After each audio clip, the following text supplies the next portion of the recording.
Добрый день, уважаемые коллеги! Мы сегодня с вами проводим видеосеминар «Развитие функциональной грамотности у обучающихся». Проводим мы его сегодня в очень непривычном режиме, в условиях сложившейся эпидемиологической ситуации. К сожалению, наши коллеги не смогут к нам присоединиться очно, но, тем не менее, мы рады тому, что коллеги предоставили видеозаписи своих выступлений, и я сегодня буду вам их представлять. И начнем. Первым вопросом будет функциональная грамотность у обучающихся.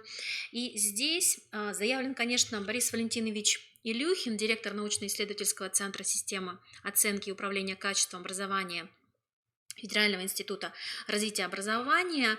Но в рамках первого выступления я включу интервью, которое мне удалось записать с Борисом Валентиновичем и Натальей Павловной Сербиной, заведующей Центром мониторинга и оценки качества образования Томского областного института повышения квалификации и переподготовки работников образования. Это интервью было записано в рамках очного присутствия коллег на хакатоне молодых педагогов 7-8 октября. В рамках профессионального сотрудничества нам удалось записать интервью с коллегами, где они как раз-таки рассматривают проблемы функциональной грамотности у обучающихся. Те самые оценка функциональной грамотности. Мы коллег настраиваем на то, что это оценка не для оценки, как вы сегодня говорили. Мы говорим о том, что это оценка не наказать, мониторинг не наказать, а именно выявить дефициты. Дефициты и детей, и педагогов. Собственно, вопрос, как вы думаете, коллеги, готово ли педагогическое сообщество, во-первых, к оценке функциональной грамотности обучающихся? И второе, мы же сейчас говорим про то, что функциональная грамотность, оценка функциональной грамотности педагогов. Надеюсь, до этого еще в ближайшее время как-то не дойдем, до функциональной грамотности педагогов. Знаете, как Михаил Михайлович Жванецкий, там еще в расцветосоветский период, извините, что на камеру, но из песни слов не выкинешь. Давайте спорить о вкусе черной икры. До хрипоты, до драки с теми, кто ее ел. К сожалению, у нас пока вот линейный, замечательный, прекрасный учитель не знает, что такое функциональная. Вернее, если мы спросим 100 учителей, что такое функциональная грамотность, мы получим как минимум 98 различных ответов. И это беда не учителя, это беда наша с вами, Наталья Николаевна, потому что мы до сих пор не определились в понятийном аппарате, что такое функциональная грамотность. И эта беда проистекает, но она не оригинальная беда, я напомню, внедрение в ГОС. Вот, когда правгос, так сказать, в бытность мою работы в региональном институте повышения квалификации была целая кафедра, которая занималась внедрением в ГОС. Вот они ездили по школам и брали внебюджетные деньги, и проводили внебюджетные курсы по рассказу о том, что такое ВГОС. Вот. Ну, правда, они не читали этот самый ВГОС, но зато уже, да, ВГОСа еще не было, но курсы уже были. И вот, к сожалению, нормальная цивилизационная история внедрения любой инновации, а функциональная грамотность, переход к оценке функциональной грамотности, это на самом деле такая разумная инновация, он должен сопровождаться рядом безусловных действий. Действие первое, четко проговоренный, сформулированный терминологический аппарат этой истории. Когда мы говорим, что, ребят, функциональная грамотность – это раз, два, три, четыре. Мы ее оцениваем. Раз, два, три, четыре. Кодификатор, извините за грубое слово, ее оценки. Вот первый, второй, третий, четвертый. Задания для оценки функциональной грамотности выглядят так-то, отличаются от обыкновенных заданий так-то. Вот когда это будет понимать каждый учитель, тогда мы сможем с ним начать разговаривать про то, как он внедряет эту самую функциональную грамотность. К сожалению, в ряде субъектов Российской Федерации мы сталкиваемся с ситуацией, когда вот без всего этого начинают сразу тестировать функциональную грамотность, простите за выражение, так сказать, оценивать. Причем, ну, детей-то ладно, еще куда бы ни шло, так сказать, ну, по крайней мере, инструмент понятен, так сказать, та же ПИЗа, там, ну, там, PISA for Schools, ну, по крайней мере, так сказать, примерно концептуально понятно, где можно взять задание. Уважаемые коллеги, а функциональную грамотность учителя мы будем оценивать по тем же критериям, что и детей, или это все-таки несколько другая функциональная? Она в чем?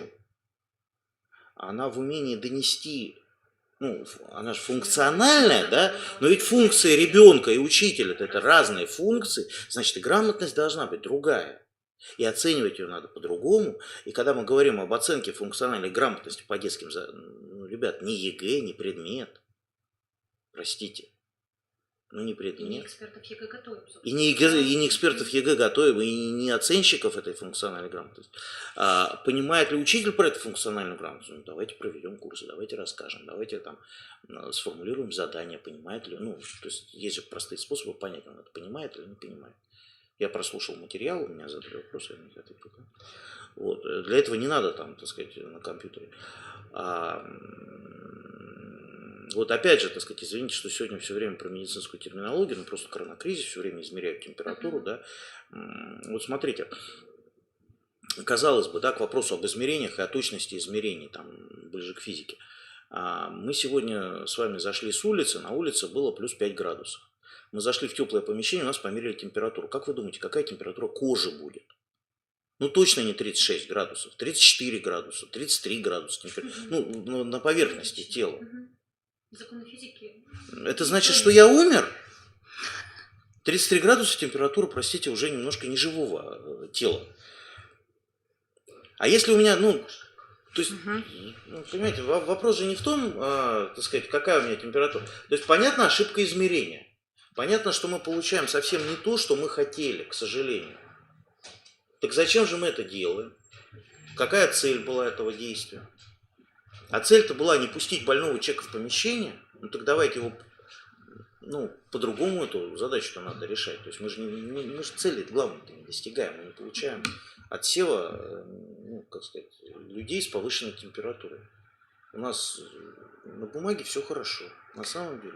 Я бы еще, знаете, вот все-таки к договоренности о понятийном аппарате, обо всем вот этим вот на начальном этапе, я бы все-таки еще добавила договоренность коллектива педагогического одинаково вот эту грамотность на любом предмете формировать. Ведь ее же нельзя сформировать только на русском языке, а потом прийти на математику и, ну вот, да, вот этот разговор между биологом и физиком, который один кричит, ты там, или математиком и биологом, который говорит, ты там на математике свои пропорции учил, они ко мне на биологию приходят и не умеют ее решать, что ты там с ними делал, да? Вот эта разрозненность между коллективом педагогическим и разнонаправленность. Вот, возможно, они каждый по-своему ее и как-то вот формируют эту грамотность, но, видимо, должен произойти вот этот вот консенсус. И вот между начальной школой и основной это абсолютно точно.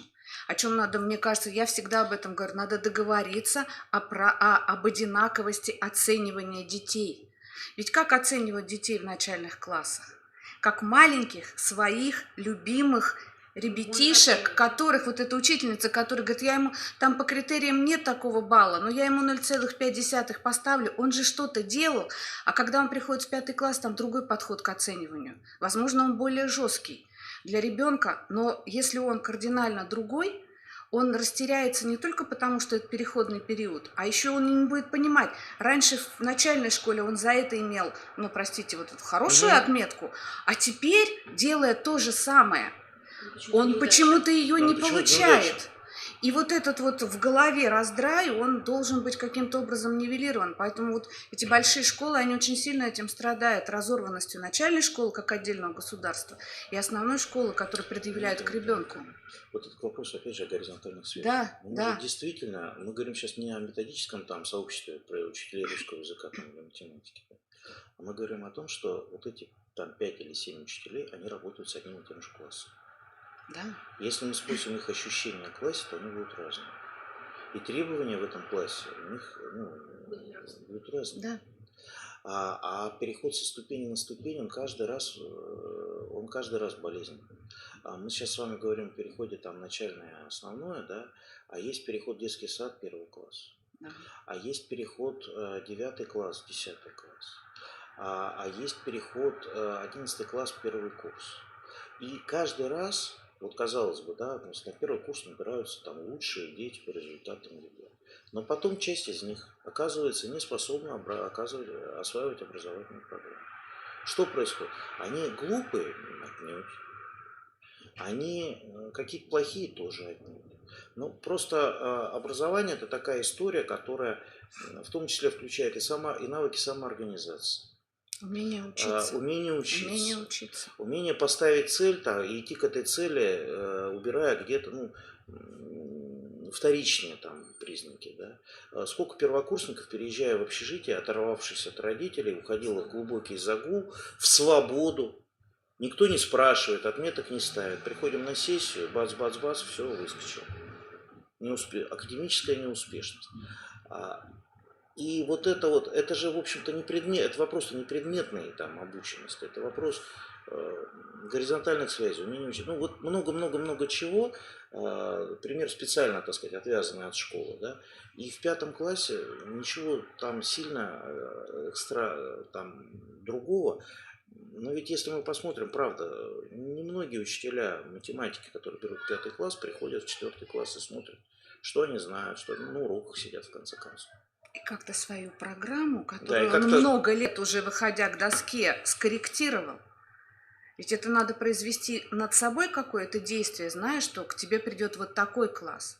То есть с такими особенностями, что там есть такие дети, под которых нужно подстроиться. И у меня еще есть время, там, ну не знаю, лето, конец То есть года. надо понимать, да, То есть что я надо... буду давать. Здесь опять-таки Да. же управленческие проблемы, управленческие решения, ведь у нас иногда коллеги узнают о нагрузке 1 сентября, поэтому, а смысл, да, мне ходить ко всей параллели 4 класса? Вы же понимаете, да, что, разумная, какая-то Разумная, такая разумная история, да, вот. вот много практик там, когда учителя началки приходят в детский сад, Да, когда мы да. знаем, что по микрорайону вот это вот будет прям, и смотрят прям на эту группу, то есть смотрят прям на этих детей. То есть уже предметно смотрят, что вот они сейчас ко мне придут в 1 класс, я их не с чистого листа, там, да, не как вот у меня был план, я его буду реализовывать вне зависимости от того, кто будет здесь передо мной сидеть. Вот эта гибкость, она, и То вот есть... это организм, все-таки школа это организм, и он единый, он не может рука отдельно, нога отдельно, так не получится. Вы правильно сегодня сказали, школа успеха. Да? Хорошая школа, школа успеха, фактически. И в ней должно быть комфортно. И я понимаю, что у нас время ограничено. Можно я, потому что Борис Валентинович торопится, я помню. Да, что я уже посмотрел. Поэтому можно еще один вопрос. Когда мы говорим все-таки про функциональную грамотность, да, вот опять вернусь к ней, мы понимаем, что оценочных процедур, через которые проходят обучающиеся, их огромное количество. Всяких разных. Абсолютно, да. И, как вы правильно говорите, внутренних, внешних, что только нет. И одна из тенденций, которые говорят разработчики ОГЭ и ЕГЭ, о том, что со временем контрольно-измерительные материалы государственной итоговой аттестации и потом будут ориентированы на задания по функциональной грамотности. И в этой связи мы ориентируем коллег на то, что необходимо в свои контрольно-измерительные материалы добавлять элементы проверки функциональной грамотности обучающихся. Смотрите, вопрос не в измерительных материалах. Значит, вопрос, спасибо, замечательный вопрос, очень правильный, но только вопрос для чего. И простите, что цепляюсь, но тут очень большой риск, на самом деле, скатиться в оценочную историю. Мы переувлеклись немножко от цели. Да, согласна. Нам бы позаниматься формированием. А если мы хотим заниматься формированием, именно формированием, то говорить надо прежде всего о том, что действительно, материалы ОГЭ, сейчас конкретно ОГЭ, значит, они видоизменяются. Причем это незаметно происходит очень. Я Или больше как того химия в скажу. прошлый год. Очень Это заметно. практика ориентированность. То есть, да, это Мгм. Это мы заметная история. возвращаемся. Вы не обратили внимания на обществознание, на самом деле. Обратила. Я предметник. Вот, да, вы не обратили внимания на обществознание. И самое интересное, вот Оксана Александровна Решетникова, директор ФИПИ, она говорит, вы посмотрите, пожалуйста, на историю, кстати, тоже, тот же Артасов. Вот, сам текст задания не меняется. Текст задания по истории остается тот же самый. То есть прям вот задание как есть. Вот что был текст, я вам серьезно говорю, да, у нее прям пример есть. Ну вот, то есть, что мы делаем? Вот был текст такой, тот же самый текст. Только задание к этому тексту, ну коротенькому, оно чуть-чуть по-другому выглядит. Напишите, пожалуйста, почему. Да, заданиями. Заданием. За Да. вопрос, Вопрос меняется. изменена формулировка вопроса. Мгм. Текст тот же самый, информация та же самая. Изменяется отношение, ну, то есть изменяется ответ на этот вопрос. Причем изменяется сильно.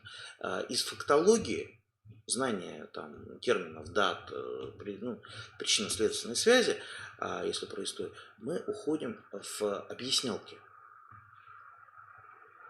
И вот умение объяснить почему, это и есть та самая функциональная, ну, элемент той самой функциональной грамотности, по крайней мере, ну, так сказать, вот, который мы, собственно, и пытаемся формировать. Но почему говорю, что переувлеклись оцениванием? Потому что у нас зачастую подготовка к ЕГЭ там, или к ОГЭ сводится к бесконечному прорешиванию заданий. Ребят, изучение теоретического материала – это тоже элемент системы образования, системы обучения. Иногда перед тем, как начать бесконечно что-то спрашивать, да, то есть в надежде, что появятся вопросы, если на знаниевую компоненту там, методом, помните, как в анекдоте, да, может перетечет из учебника что-нибудь методом диффузии, вот, так сказать, выработается какой-то условный рефлекс на вопросы, вопрос такой, как на билеты для вождения, да, значит, вопрос такой, да, я, говорит, знаете, классическое, я не помню, как решается эта задача, но ответ точно 31 секунда. Вот, то здесь умение думать, на это невозможно вопросами, то есть для этого надо, обсуждать, дискутировать, то есть форма обучения другая. Я бы, знаете, начала с чего? Я бы начала с того, чтобы начала с детьми читать. Вот это, да, Читать это проблема. и осознавать то, что они читают. Ведь дети зачастую решают задачку по принципу, видя цифры и начиная с ними делать действия. И не оценивать тот результат, который они получают на адекватность, потому что механизм оценивания в них не заложен. Я получил 38 попугаев, наверное, это правильно. Если я читаю, обсуждаю то, что я читаю, через себя этот условие задачи, неважно какой, история, обществознание, я тогда не буду попадаться на изменение вопросов, на изменение, не знаю, там, каких-то формулировок или еще чего-то. Я буду понимать то, что я прочел. Вот мне кажется, что функциональная грамотность, уж простите, это ключевое умение читать. У нас читательская грамотность, уметь читать, без умения понимать, читать, интерпретировать ничего не полученную получится. информацию. Читать, собственно, читать. Как элемент. Вот не правда. умеешь читать, дальше Все. Тут классическая. И тут мы приходим к ПИЗе. Да? Да. И, собственно, тут мы да, читать. и вот у нас ПИЗа. Вот, поэтому, с функциональной грамотностью, да, я бы не то что предостерег, нет, конечно же, проверять там и если мы не будем проверять степень сформированности, конечно же, ничего хорошего из этого не получится. Мы должны иметь инструмент проверки, мы должны им пользоваться. Как часто пользоваться? Идеально не чаще раза в год хотя бы, а может быть даже реже. Вот. Это вторая у нас история, то есть мы все хотим, так сказать, мерить. Как говорил классик жанра, сколько поросенка не взвешивай, он от этого толще не станет. Его, простите, кормить надо, а не взвешивать. Вот. Но если его не взвешивать совсем, то оценить привес тоже будет невозможно. Поэтому тут разумный какой-то компромисс между все-таки обучением и оценкой. Оценка не должна ставиться во главу угла. Эта история, это совершенно точно не главное. Это важное, это необходимое. Но главное это вот тот самый контакт в классе, да, и формирование, ну, давайте назовем, универсальных учебных действий, а не функциональной грамотности, да, по старорежимному. Хотя, опять же, а кто сказал, что это смежное понятие? Не происходит ли подмена? Да, не происходит ли подмены? Ну, вот. И мне кажется, еще одна проблема, это, собственно, то, о чем сегодня Наталья Павловна говорила, и вы говорили, что мы, неправильно, что коллеги не работают с результатами оценочных процедур. Провели ВПР, провели НИКО, мы не проследили. В целом по классу пришли результаты, двойки, тройки отследили, качество показали, а дальше-то? А что у нас у Вани там, он не Мы справился строили с тем-то, такие тем? прогнозы. Мы Вот. строили такие прогнозы Никакого по образа не отдельным работает. детям. Начиная с 4 класса, благо у нас большой был уже массив данных, брали ребеночка с этой пресловутой геометрией, который в начальной школе не сформировал элементарные понятия, геометрические какие-то. И вот он у нас так проходил, до 8 класса доходил с этой геометрией. Мы прогнозировали, что он не сдаст ОГЭ, и он его не сдавал. Но это такая системная работа. Но это ведь не только ваша как института, это ведь еще и педагога. Это в первую очередь В первую его. очередь Но мы с вами педагога. понимаем, что в школе этой культуры нет. Что таких специалистов в школе физически нет. Единицы. Их просто нет. Ну, вот правда. Я не скажу, что их там совсем уже нет. Ну, какие-то вот где-то там Точечно, 1, 2, очень 2, точечно. то очень точечно. Но это-то должно быть как та критическая масса, когда там после 30-40% тех, кто с этим... Иначе мы говорим на разных языках. Согласна. Вы делаете вебинар про использование результатов оценочных процедур. Коллеги не понимают, зачем им это надо. Они используют. Они их используют, они отвечают, мы используем. А задайте вопрос им, как они формируют свои контрольные работы. Есть ли у них что-либо сквозное, ну вот от, например, начала года и до конца года, ведь они же профессионалы, они же знают все болевые точки детей, знают проблемы, которые возникают у детей. Как сквозным образом проходят вот эти вот задания, по которым они могут отследить, что этот ребенок действительно выйдет? Никак.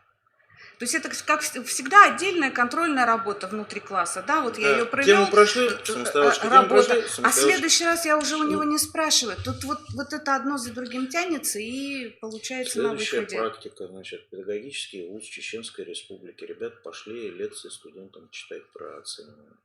Спрашиваешь у проректора, ребята, а есть у вас что-то про измерение? Да, конечно, целый учебный курс, целый преподаватель. Но только беда в том, что я не знаю, кто эти люди. Не в смысле они плохие или хорошие, я просто не знаю, что они рассказывают. А потом вот вы сегодня про ребят про этих говорите, я вам совершенно точно говорю, им никто это в институте не рассказывает. Вряд ли есть и не потому, что, и может быть даже курс-то и был. Никого не хочу в этом упрекать, просто специалистов в этой области использования результатов, их там раз, два, три, четыре, пять, их слишком мало, чтобы вот на поток там на среднестатистический, да, выскочить. И это не их вина, это их беда, им просто про это не рассказали. Надеюсь, что выступление Бориса Валентиновича и Натальи Павловны было полезно для вас. А сейчас мы приступаем к просмотру и анализу выступления Галины Сергеевны Ковалевой, идеолога создания мониторингов и развития в целом, внедрения и развития функциональной грамотности на территории Российской Федерации. Галина Сергеевна является руководителем Центра оценки качества образования Института стратегии развития образования Российской академии наук, где Галина Сергеевна расскажет нам с вами, что такое функциональная грамотность, потому что, как вы слышали Бориса Валентиновича, действительно на сегодняшний момент у нас огромное количество пониманий и видений, что такое функциональная грамотность, и разная трактовка одного и того же понятия приводит иногда к недопониманию. Поэтому, Галина Сергеевна, пожалуйста. Коллеги, я хотела бы начать, дайте, пожалуйста, следующий слайд, с понимания того, здесь вы видите общие вопросы, на которые мы будем с вами обращать внимание, да, о чем мы будем с вами говорить. Следующий слайд.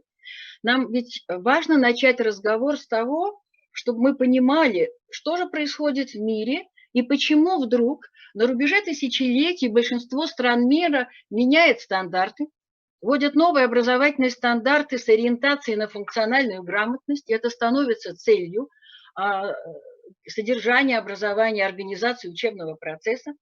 Национальные экзамены меняются под форматы международных исследований в большей степени ПИЗа. Что происходит? Почему организация учебного процесса переориентируется на создание комфортной среды для учащихся, для того, чтобы они максимально раскрыли свои потенциальные возможности? Это очень серьезная задача, поскольку нам надо понять, те изменения, которые происходят в мире, серьезно отражаются на образовании. И именно выпускники, новые поколения будут решать те проблемы, с которыми мы сейчас сталкиваемся, и они столкнутся в будущем. В России сложилось в настоящее время, что у нас есть политический заказ. И именно обеспечение конкурентоспособности России, то есть введение ее в лидеры международной мировой экономики. Недаром у нас как основной политический заказ президента Российской Федерации вхождение в десятку ведущих стран. Но это политический заказ. Нам же важно понять, каким образом мы перестроим систему образования, чтобы реализовать не только задачи, поставленные президентом, но главное задачи обеспечения качества образования, обеспечения благосостояния людей, понимания того, что каждый эффективно функционирует, извините за это слово, мы часто о нем будем говорить, в современном мире. Поэтому для нас очень важно понять состояние образования, да, для того, чтобы и понять, в каком направлении его развивать.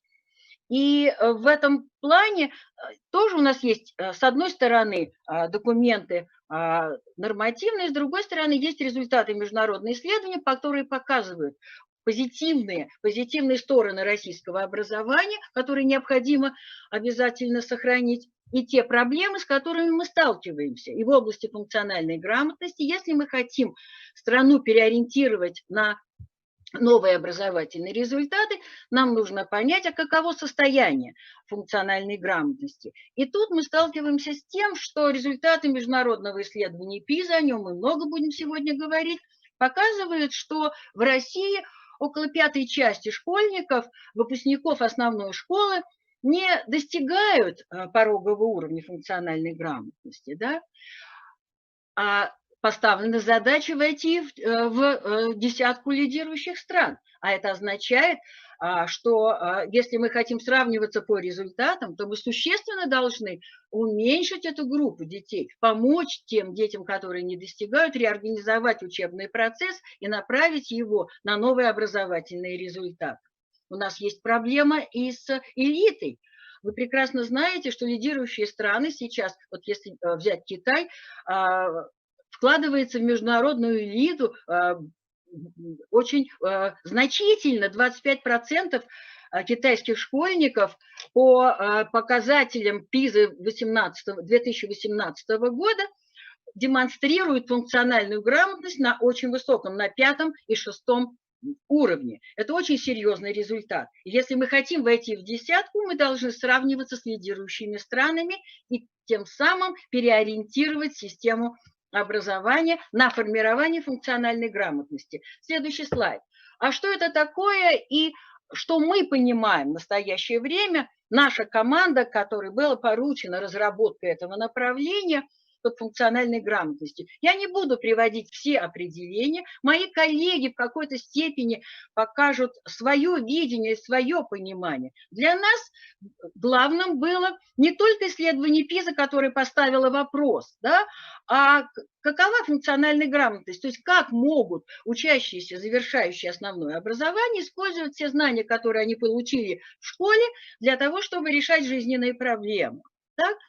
Для нас важны основы российские, поэтому в качестве ведущего определения мы взяли определение Алексея Алексеевича Леонтьева, что функционально грамотный человек – это тот, который способен. И вот здесь будем выделять ключевые слова. Главное – способность использовать постоянно приобретаемые в течение жизни знания и умения, навыки для решения широкого диапазона жизненных задач. И обращаем внимание во всех сферах человеческой деятельности. Если мы перейдем к следующему слайду, буквально в нескольких минутах давайте посмотрим, а как развивалось это понятие. Впервые оно было введено ЮНЕСКО в 1957 году, и было понятно. Тогда грамотность трактовалась как, грамотность как ликвидация безграмотности. Стала задача большое количество населения стран создать условия, чтобы они могли научиться читать и писать, и это касалось больше взрослого населения. Направлено это было на решение стандартных задач, на решение бытовых проблем. На следующем слайде, коллеги, давайте, следующий, извините.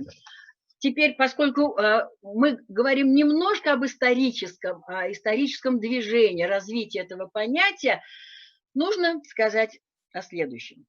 На рубеже тысячелетий, а именно в организации экономического сотрудничества и развития, который занимается прогнозом развития стран мира, экономик, политик, была поставлена задача определить вот в той ситуации переменчивой, в которой люди должны адаптироваться быстро к изменениям, которые происходят, вы прекрасно видите, не только в политической, экономической, но и в природной сфере и в сфере нашей жизни, была поставлена задача определить новые результаты.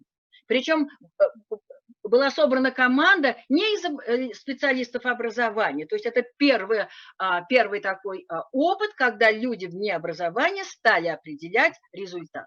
И появилась первая монография, она называется «Определение, и отбор ключевых компетенций». В то время функциональная грамотность в большей степени сводилась к ключевым компетенциям. И было четко определено содержание образования, о нем чуть попозже переговорим, Главное, что позиции того, что содержательно должны включать образовательные результаты. Второе положение касалось многофункциональности, зависимости и связи между различными сторонами функциональной грамотности или разными компетенциями. Появилась проблема созвездия компетенций или термин созвездия компетенций. И главное, что именно с этих моментов начинается реформа всех измерительных материалов. Центры тестирования начинают отказываться от стандартизированных тестов с выбором ответа, они начинают подключать разнообразные методы, выходят за рамки классической теории тестирования, и начинается моделирование, прогнозирование, основанное на теории поведения и так далее. Следующий слайд. Следующий слайд вы потом внимательно посмотрите. Для нас он важен только для того, чтобы мы поняли, насколько стандарты российской школы или стандарты 21 века, вы знаете такие документы, насколько они пересекаются с тем базовым документом, разработанным в ОЭСР. Обратите внимание на эти три содержательные линии. Действовать автономно – это персональная идентификация или самоидентификация, одно из направлений личностных результатов России. Это интересы, это ответственность, пересечение со многими позициями. Это планирование и реализация жизненных планов, регулятивные результаты.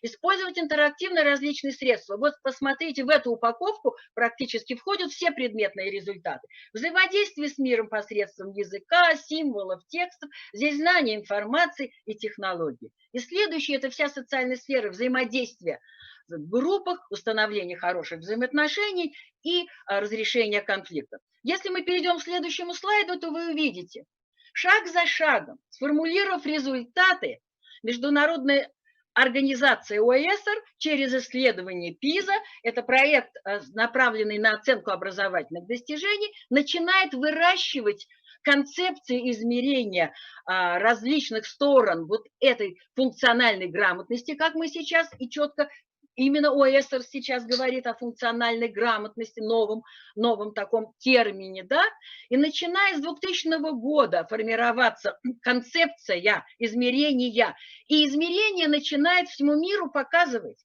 какие должны быть результаты, они должны быть операнализированы, а что должен ребенок продемонстрировать, чтобы мы сделали вывод о том, что этот результат сформирован и так далее. И постепенно и в рамках исследований ПИЗа ОЭСР, и в рамках других исследований, вы видите здесь исследования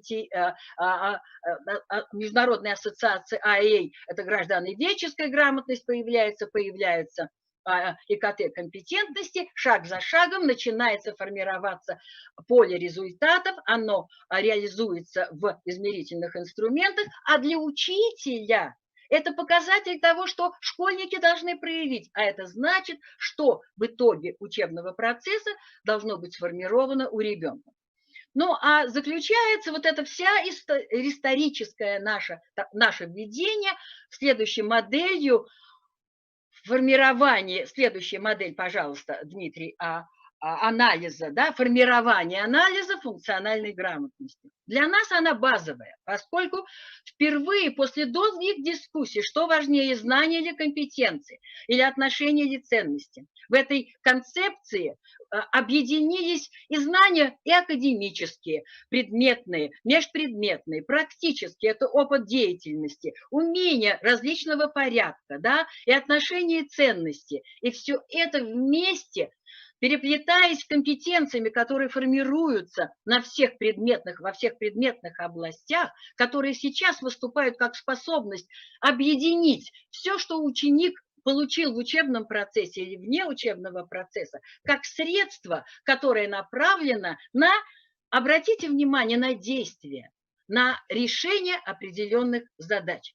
Почувствуйте, как концептуально меняется измерение. От измерения определенного набора знаний или определенных умений идет переход на стратегии решения проблем, с которой ученик или человек войдет во взрослую жизнь и будет их решать. И таким образом формируется общая концепция, концептуальная рамка функциональной грамотности. Есть содержательная область, и мы показали некоторые аспекты. Есть компетентностная область, да, какие компетенции должны, и 4К, которых вы все прекрасно знаете, становятся ключевым механизмом в реализации функциональной грамотности.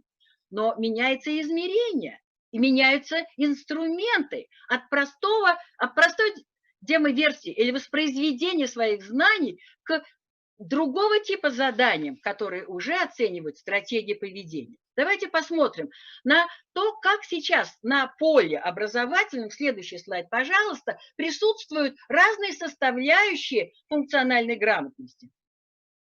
Коллеги, вы, наверное, прекрасно понимаете, наша группа, получив заказ разработать систему измерителей или эталонных заданий, систему заданий для образования, для основной школы в ориентации на методологию международных исследований, взяла за основу именно концепцию измерения и формирования функциональной грамотности, поскольку наша команда, и вот все специалисты, которые сегодня будут присутствовать, они отвечают, это международные и специалисты. Елена Лаздана-Рудковская по финансовой грамотности, Ольга Борисовна Логина креативную группу ведет, да, в рамках международного исследования ПИЗа для России, Лариса Олеговна по математике, Галина Александровна Сидорова по читательской грамотности, основываясь на концепции. И вот здесь у меня выделены, коллеги, для вас ключевые слова.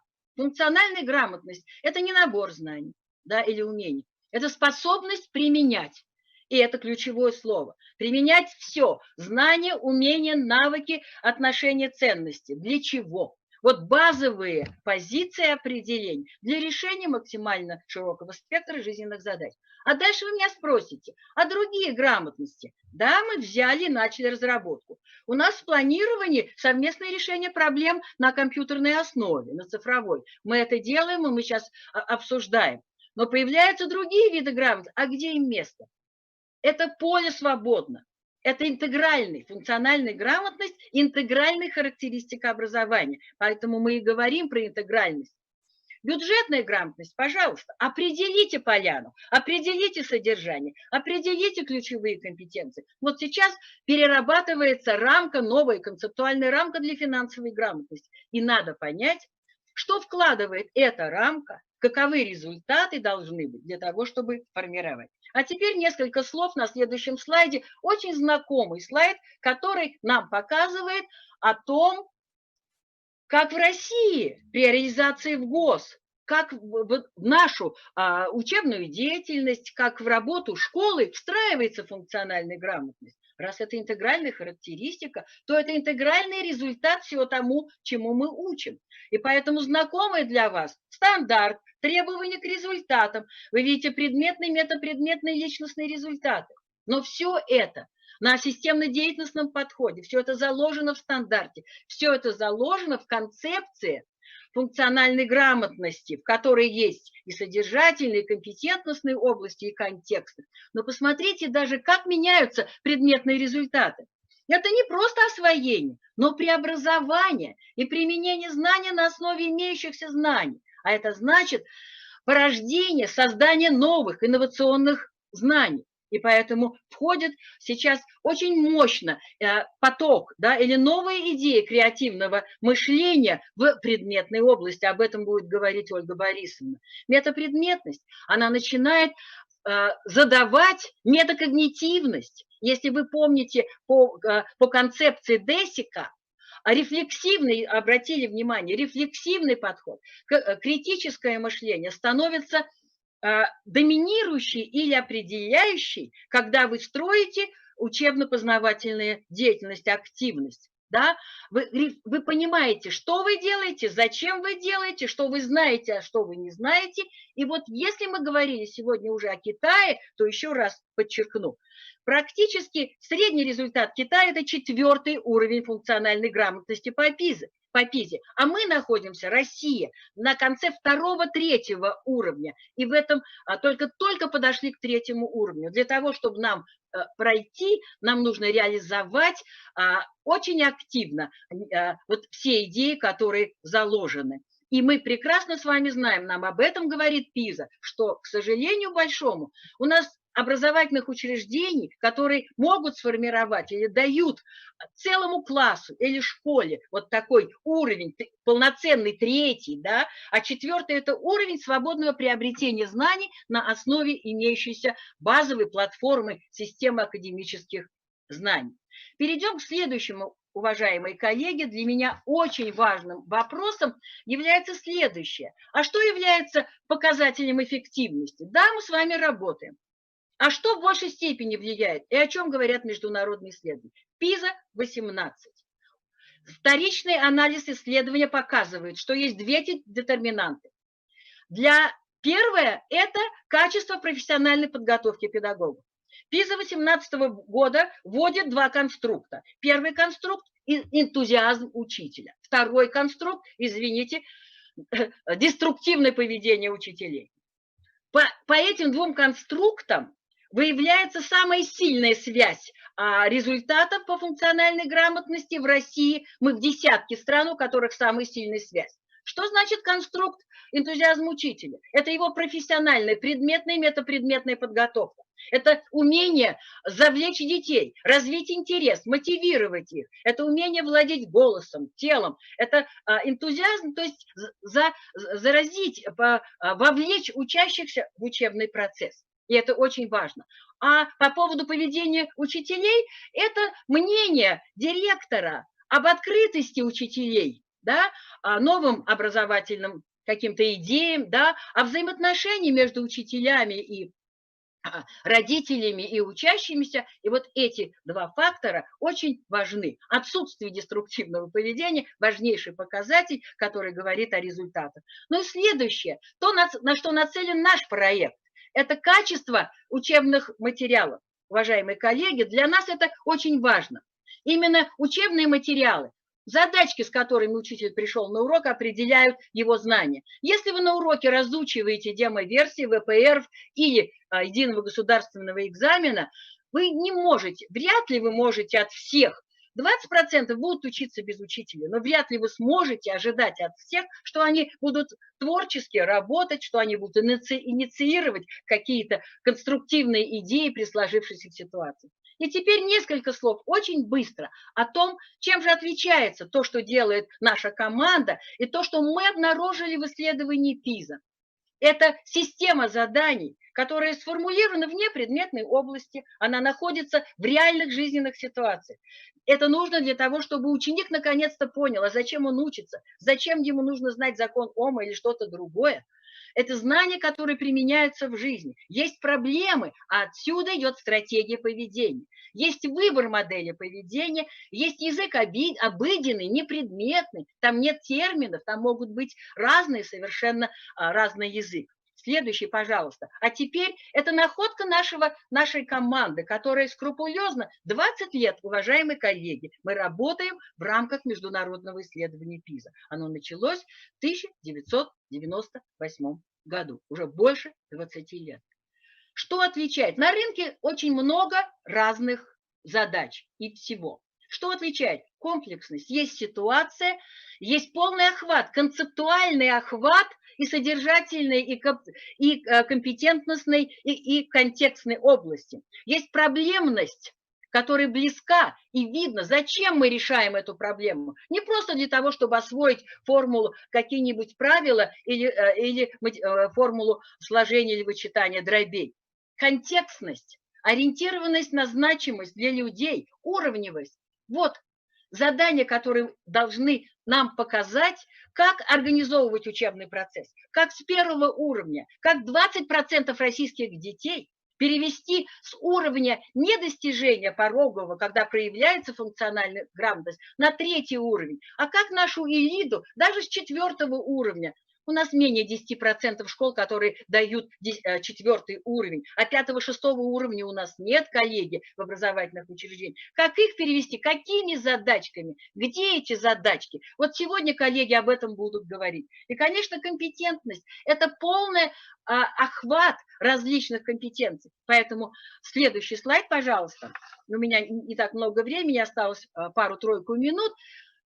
Это моя боль. Это боль всех наших коллег, которые заключаются в том, что очень часто идет полная подмена. И что мы сейчас видим? Идет ориентация на широкое распространение и создание пизоподобных задач. Это хорошо. Для чего? Давайте поймем. Мы говорим, что хорошо, в каждый предмет надо включить задания по функциональной грамотности. Да, но где их место? Зачем мы их включаем? Да? Как мы ориентируем учителей? Я специально нарисовала вот эту картинку. То, что мы сделали, это стартовая диагностика. Мы сделали задания, которые позволяют оценить, в каком состоянии функциональной грамотности сегодня. Но если мы хотим оценить сформированность в учебном процессе, мы должны организовать формирующий процесс, да, где по результатам, и Ольга Борисовна, и мои коллеги будут говорить о том, что мы увидели, проводя апробацию, когнитивные лаборатории, какие проблемы в российском образовании есть с функциональной грамотностью. Значит, учитель должен переориентировать на основе стартовой диагностики, используя вот эти задания, которые сейчас в большом количестве есть, для того, чтобы корректировать процесс, для того, чтобы пройти дальше, развить траекторию для нашей элиты. И теперь, коллеги, Галина Анатольевна Цукерман постоянно говорит, функциональная грамотность проявляется не в задачках, которые были на уроке. Вот почему, коллеги, а в другом. Вот почему ПИЗа увидела проблемы, а исследования Тимса и Пирлс нет. Мы лидируем в области предметных знаний. Наши школьники хорошо их используют, умеют воспроизводить. Но творчески отнестись к решению различных задач, к сожалению, не получается. Поэтому, если мы хотим получить информацию, мы должны представить новую, творческую, новую, незнакомую ситуацию, и только в ней сможет проявиться функциональная грамотность. В заключение, коллеги, поскольку у нас сегодня достаточно ограниченное время, следующий слайд, он у меня последний, несколько слов о том, что сделала команда, и о том, что учителя могут сейчас использовать. Мои коллеги более подробно расскажут. Да, поставлена была государственно важная задача. Не просто использовать пизоподобные задачки, похожие на пизу, но используя реальности российской действительности, проблемы российской школы, создать систему заданий для 5-9 класса, на основе которой можно проводить формирование. И мои коллеги, Любовь Анатольевна Рябинина на 3-м круглом столе, я надеюсь, она мне прислала скрупулезно разработанную систему заданий, которая покажет вам, как от простой оценки отличается формирующая оценка, когда мы говорим о каких-то дефицитах. Да? Для нас очень важно. Конечно, вы можете нас критиковать, мы ориентируемся на ПИЗу, таков был заказ. Но это международное сообщество, в которое мы входим. Мы разделяем основные концепции и шаг за шагом адаптируем это и создаем свой новый инструментарий, который, вы видите, вы можете уже использовать и на сайте нашего института, и в пособиях, которые опубликованы. И, простите, мы закончили полный блок заданий с 5 по 9 класс, которые в ближайшее время к новому учебному году в новых публикациях просвещения будут представлены, и на платформе Российской электронной школы учителя смогут в интерактивном режиме использовать эти интерактивные задания. А дальше, коллеги, думать нам всем, в каком направлении делать, использовать и приумножать российское благополучие, российскую систему образования. Коллеги, выступление Галины Сергеевны действительно расставило некие точки в понимании определения, что такое функциональная грамотность, важности, значимости этого явление в нашей с вами педагогической жизни. Но все вы прекрасно понимаете, что функциональная грамотность невозможна, или, скажем так, очень сложно развить функциональную грамотность обучающихся без привития им технологии развития критического мышления. И сейчас Марина Анатольевна Габова, проректор по научно-методической работе Института развития образования, расскажет вам, проведет мастер-класс, воркшоп «Технология развития критического мышления. Цифровые инструменты». Этот воркшоп Марина Анатольевна отработала также в рамках хакатона «Учитель будущего формируется сегодня». И в конце воркшопа вы увидите, каким образом наглядно Марина Анатольевна отработала технологии критического мышления, рефлексию данного воркшопа на молодых коллегах. С этой технологией знаком, тогда он свои знания еще раз укрепит, проверит и узнает о тех цифровых инструментах, которые можно использовать для ее реализации. Кто еще с технологией не знаком, тот с ней познакомится. Итак, что же мы с вами понимаем под критическим мышлением? Нужно помнить о том, что критическое мышление – это не негативность суждений, это не критика, а это разумное рассмотрение разнообразия различных подходов для того, чтобы выносить обоснованные суждения и решения. Когда мы с вами ориентируемся на критическое мышление, то мы предполагаем, что ничего на веру сразу не принимаем, поскольку каждый, невзирая на авторитет, может вырабатывать свое собственное мнение в контексте учебной проблемы. То есть критическое мышление подразумевает под собой способность ставить новые вопросы, вырабатывать различные аргументы, принимать независимые продуманные решения. Тем самым критическое мышление способствует взаимоуважению партнеров, облегчает понимание продуктивного взаимодействия между людьми, понимание различных взглядов на мир. Мы с вами знаем, да, что кроме нашей собственной точки зрения есть множество других точек зрения. Как раз умение встать на точку зрения другого человека, оно и является результатом применения критического мышления. И критическое мышление в конечном итоге позволяет нам использовать свои знания для того, чтобы наполнять смыслом ситуации с высоким уровнем неопределенности. Иногда ставят знак равенства между критическим мышлением и творческим мышлением. Действительно, бывает сложно провести четкую границу между критическим и творческим мышлением, но здесь нужно помнить о том, что критическое мышление чаще всего становится такой отправной точкой для развития творческого мышления. Эти два вида мышления, они развиваются в синтезе и друг друга взаимообуславливают. Сегодня мы говорим о технологии развития критического мышления в контексте проекта обучения чтению и письму для развития критического мышления. Этот проект был задуман и реализован еще в 1996 году. Под эгидой Института «Открытое общество» был реализован и включал в себя в конце 20 века 48 стран-участников программы. На сегодняшний день, конечно, количество этих стран намного увеличилось, а в России этот проект реализуется с 1997 года. И уже несколько сотен учителей и вузовских преподавателей в своей деятельности используют основы и приемы этой технологии. Один из авторов-разработчиков, Дайана Халперн, выделила те качества, которые необходимы для критического мыслителя. Вот посмотрите на этот список качеств и попробуйте себя продиагностировать, имеются ли у вас эти качества, можете ли вы себя назвать человеком с развитым критическим мышлением. Во-первых, конечно, это готовность к планированию. Для нас с вами в жизни очень важно упорядочить наши мысли и решить, какой последовательности их нужно будет излагать. Важное качество – гибкость. Именно это качество позволяет нам подождать с вынесением какого-то итогового суждения, пока мы не будем обладать самой разной информацией. То есть если человек еще не готов воспринимать идеи других, он сам никогда не сможет стать генератором идей и мыслей. Еще одно важное качество критического мыслителя – это настойчивость. Именно вырабатывая настойчивость в напряжении ума, мы обязательно будем добиваться гораздо лучших результатов обучения. Критический мыслитель готов исправлять свои ошибки. Он не оправдывает свои неправильные решения, делает правильные выводы. Ошибка используется для продолжения обучения. Еще одно важное качество – это осознание.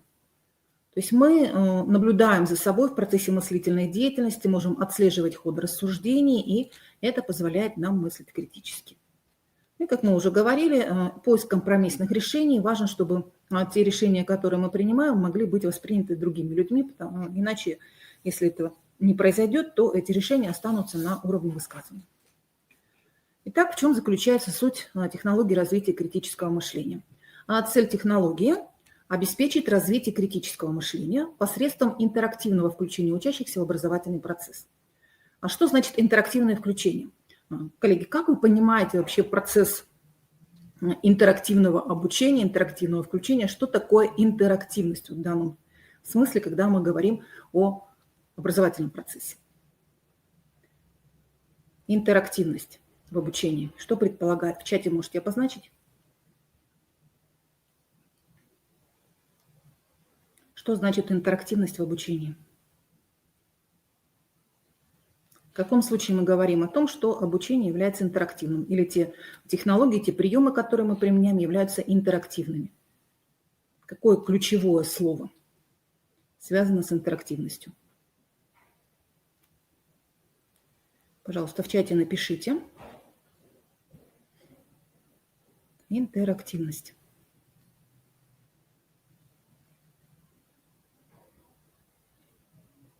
Интерактивное обучение. С чем связано? Да? Какое ключевое слово здесь должно обязательно присутствовать? В каком случае мы говорим о том, что те технологии, те методические приемы, которые мы используем, являются интерактивными? Коллеги, пожалуйста, в чате обозначьте свои мысли.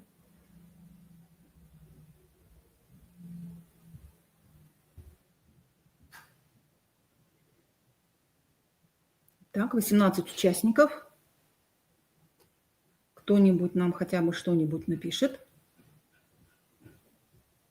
Хотя бы свое какое-то предположение выскажите. Вы же пользуетесь этим термином? Наверняка в своей образовательной практике. Так, хорошо, появилось у нас в форме диалога, ролевые игры. Угу, хорошо. Так, Светлана Ларионова. Спасибо вам большое. Вот оно, ключевое слово. Это взаимодействие. Да? То есть интерактивные технологии, ролевые игры, о которых Вера Валерьевна нам говорит, творческие задания, возможно, могут быть интерактивными, могут быть и нет. Проблемная ситуация, да, она может быть интерактивной в том случае, когда мы с вами выстраиваем взаимодействие. Причем это взаимодействие должно быть не только взаимодействие учитель-ученик, да, но и взаимодействие между обучающимися. И вот именно эта технология позволяет нам развивать посредством интерактивного включения учащихся в образовательный процесс их критическое мышление.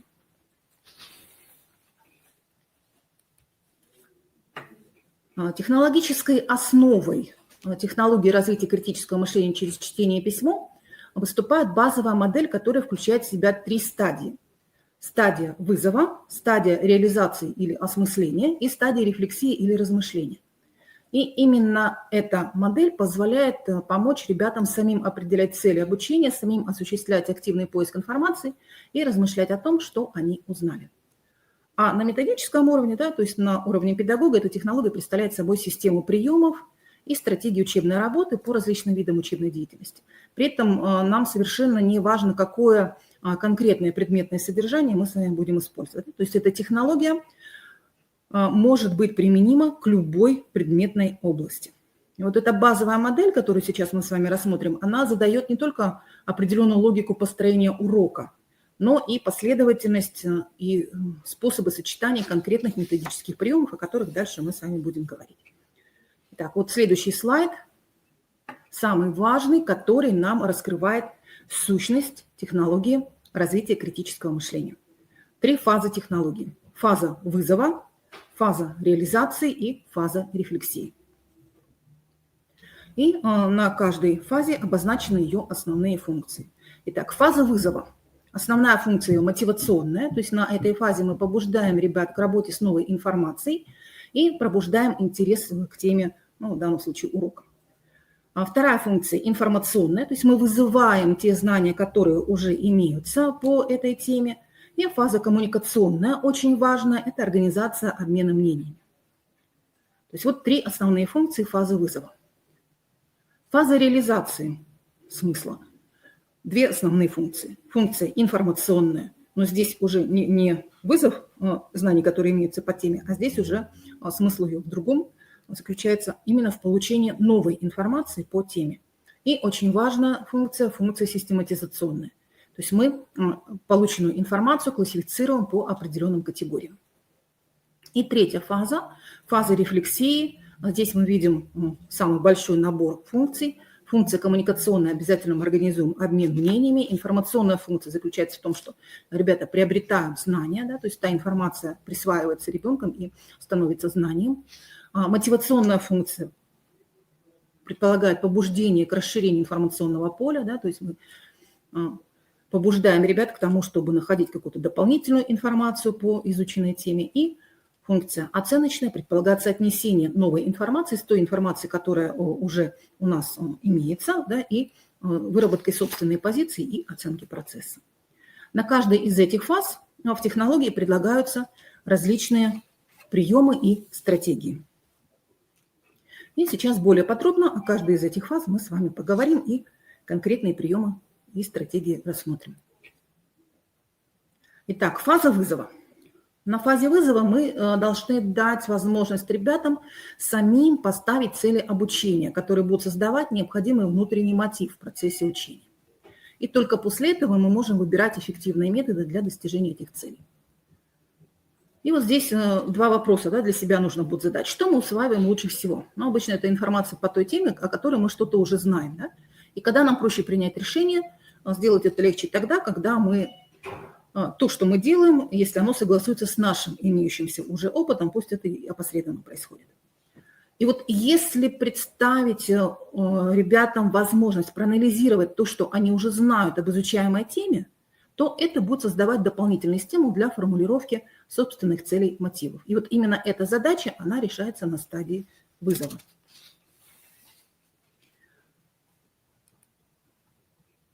Итак, на стадии вызова или на фазе вызова, а в чем заключается сущность деятельности педагога и сущность деятельности учащихся? Информация, которая получена на этой первой стадии, выслушивается, записывается, обсуждается, и работа может проводиться индивидуально, либо в парах, либо в группах. В чем заключается наша с вами задача, задача педагога? Мы должны вызвать уже имеющиеся знания по изучаемому вопросу, активизировать ребят и создать мотивацию для дальнейшей работы. Ребята на этой фазе вспоминают, что им известно по изучаемому вопросу, а если ничего не известно, то делают предположения, систематизируют информацию до ее изучения, задают вопросы, на которые они хотели бы получить ответы. И вот здесь представлены те приемы, которые мы можем использовать на данной фазе. Это составление списка известной информации, это рассказ, это может быть предположение, сделанное по ключевым словам, это может быть графическая систематизация материалов в виде кластеров, в виде таблиц, это может быть прием верное и неверное утверждение, перепутанные логические цепочки и так далее. Далее конкретно о приемах мы с вами еще поговорим. Фаза осмысления содержания или фаза реализации замысла. Это та стадия урока, да, которую мы можем назвать смысловой стадией. То есть на большинстве занятий, где новый материал изучается, именно эта фаза занимает наибольшее время. И чаще всего знакомство с новой информацией происходит в процессе ее изложения преподавателем. Да? Реже это происходит в процессе чтения или просмотра материалов на видео или на экране компьютера. Но, тем не менее, все эти способы мы с вами можем использовать. Именно на этой стадии, на стадии осмысления, мы организуем непосредственный контакт ребят с новой информацией. Да, это может быть в виде текста, как мы уже сказали, это может быть фильм, может быть лекция, это может быть изучение материала в учебнике. И при этом работа проводится индивидуально или в парах. Для нас с вами задача на данной фазе сохранить у ребят интерес к теме при непосредственной работе с новой информацией и постепенно организовать их продвижение от старого знания к новому знанию. Ребята на этой стадии читают или слушают тексты, используют предложенные нами активные методы чтения, например, могут делать пометки на полях, либо вести записи по мере осмысления новой информации. И приемы, которые мы можем использовать, это методы активного чтения. Да, например, маркировка с использованием разнообразных значков, ведение различных записей в формате дневников, бортовых журналов и поиск ответов на поставленные в первой части урока вопросы. И третья фаза, фаза осмысления или фаза рефлексии. Основная ее задача – это отслеживание ребятами своего собственного понимания при работе с изучаемым материалом. Здесь мы в процессе объяснения можем расставить акценты в соответствии с ожиданиями, заданными вопросами. Организация этой фазы может быть самой разной. Это может быть и лекции, индивидуальное задание, парное, групповое чтение, просмотр видеоматериала может быть. Но в любом случае мы должны организовать индивидуальное принятие и отслеживание информации. И главная наша задача – поддержать активность ребят, их интерес, инерцию движения, созданную во время предыдущей фазы и во время первой фазы, фазы вызова. И здесь, конечно, очень важное значение имеет качество того материала, который мы с вами отобрали, с которым мы будем работать. На этой стадии, на стадии осмысления, на стадии рефлексии ребята осуществляют контакт с новой информацией, пытаются сопоставить эту информацию с теми знаниями, которые у них уже имеются, либо с опытом, который у них уже сформировался, акцентируют свое внимание на поиске ответов на те вопросы, которые у них возникли ранее, да, либо на стадии вызова, либо на стадии осмысления, обращают внимание на неясности, пытаясь поставить новые вопросы, стремятся отследить сам процесс знакомства с новой информацией, обратить внимание на то, что именно привлекает их внимание, какие аспекты менее интересны и почему это происходит. И готовиться к анализу, обсуждению услышанного или прочитанного.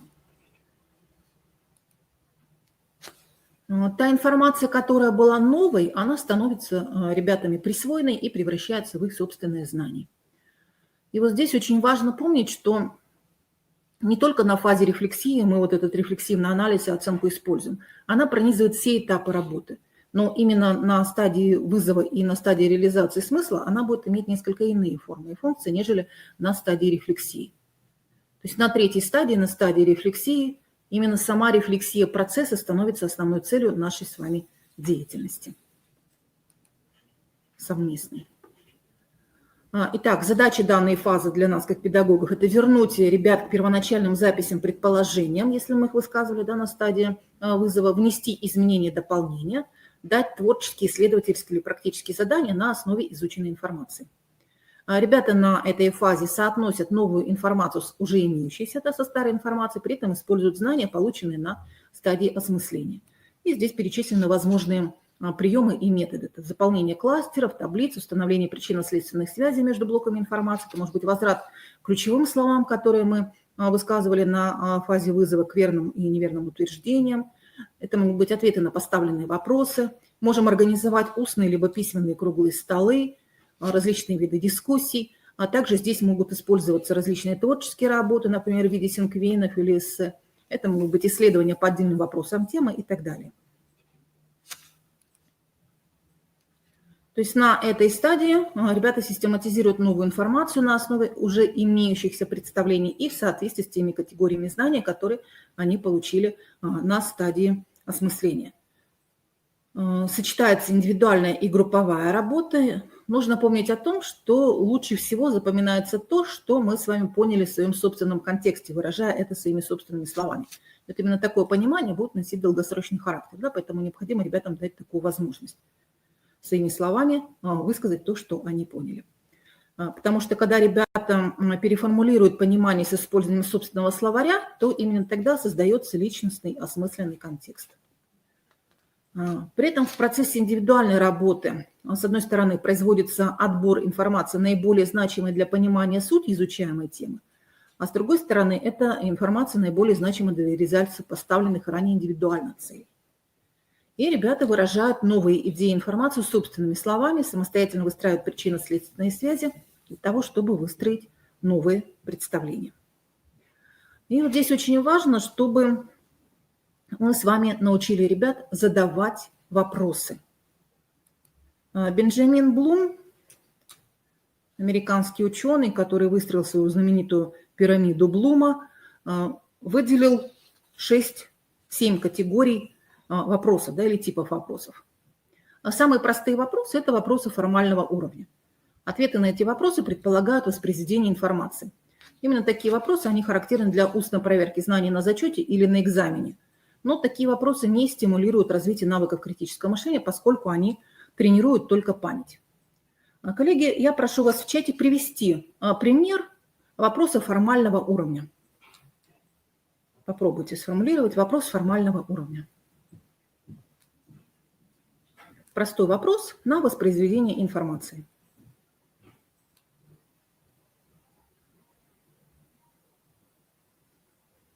Так, вопрос формального уровня. Попробуйте сформулировать и в чате записать.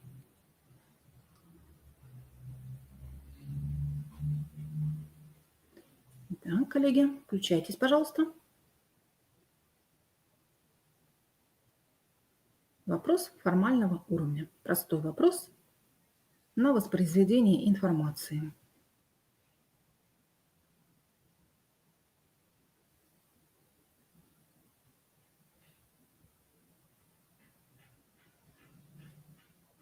Рассказать теорему Пифагора, да, то есть формулировку привести. Хорошо, замечательно. Еще, пожалуйста, какой-нибудь пример.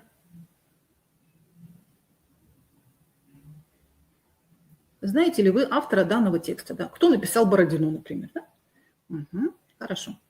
Второй тип вопросов, это уже более сложные вопросы, это вопросы на перевод. То есть эти вопросы, да, хорошо, крещение Руси в каком году произошло, то есть здесь нужно только помнить. Да. А вот вопросы уже второго типа на перевод, они предполагают, что происходит трансформация информации в других образах.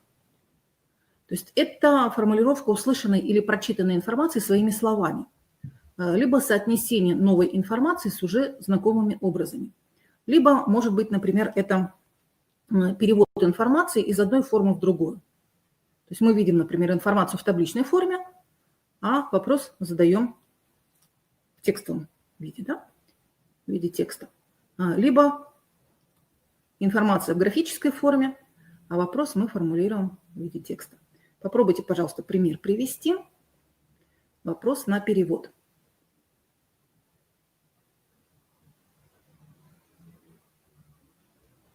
Ну, проще, наверное, связать с какой-то графической информацией. Вопрос на перевод.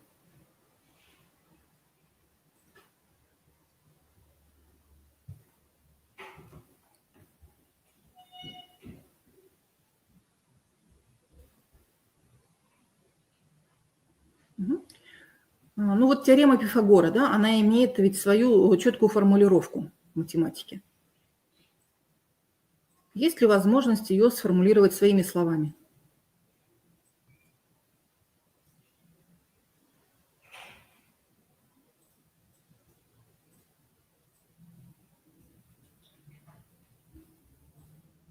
Перенести данные исследования в диаграммы.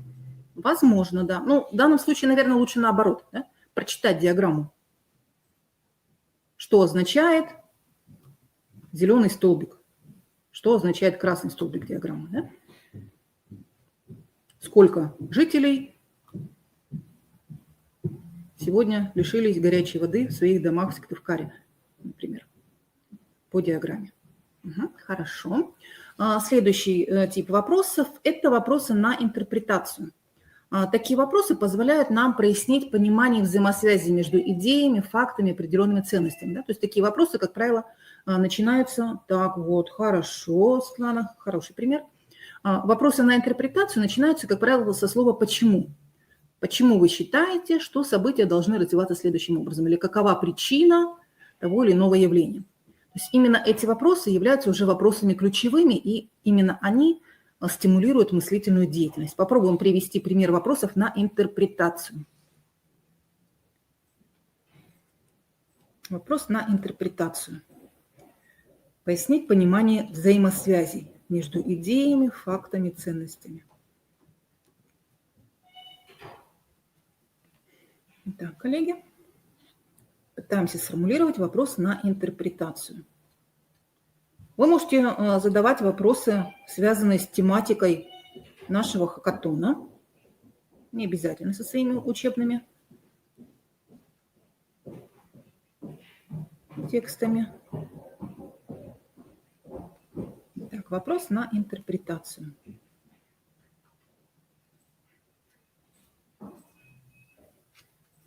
Сегодня очень интересная была беседа с представителем Организации профсоюзов образования. И вот там некоторые вопросы на интерпретацию задавались.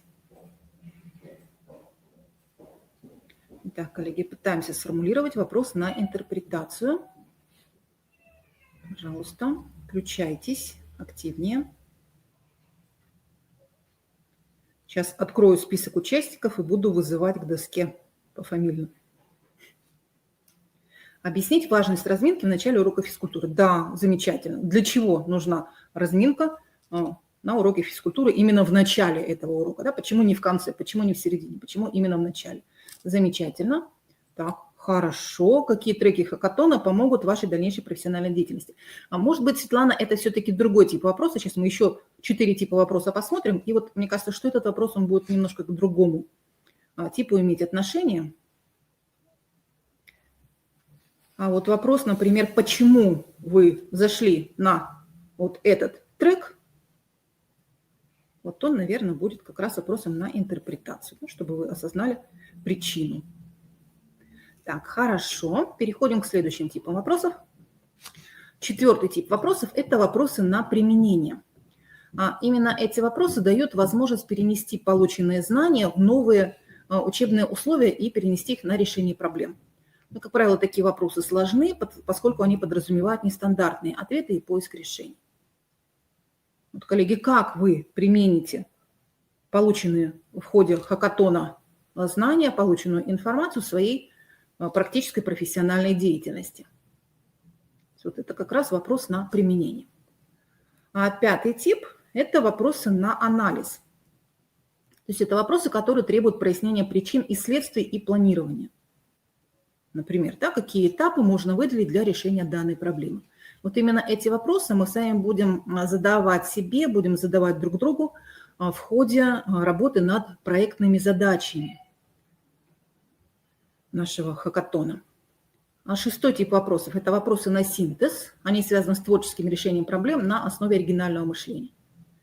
И для решения этих проблем недостаточно, как правило, бывает имеющейся информации, и в ходе таких вопросов нужно рассмотреть другие какие-то еще обстоятельства, чтобы избежать тех проблем, которые перед нами стоят. И вот 7-й тип вопросов – это вопросы на оценку. Эти вопросы требуют вынесения собственных суждений о рабочей информации или собственном ее видении. Вот, Светлана, мне кажется, что вот ваш вопрос, как вы считаете, какие треки данного хакатона помогут вашей профессиональной деятельности, мне кажется, он как раз вот к этому 7-му типу относится. Согласны?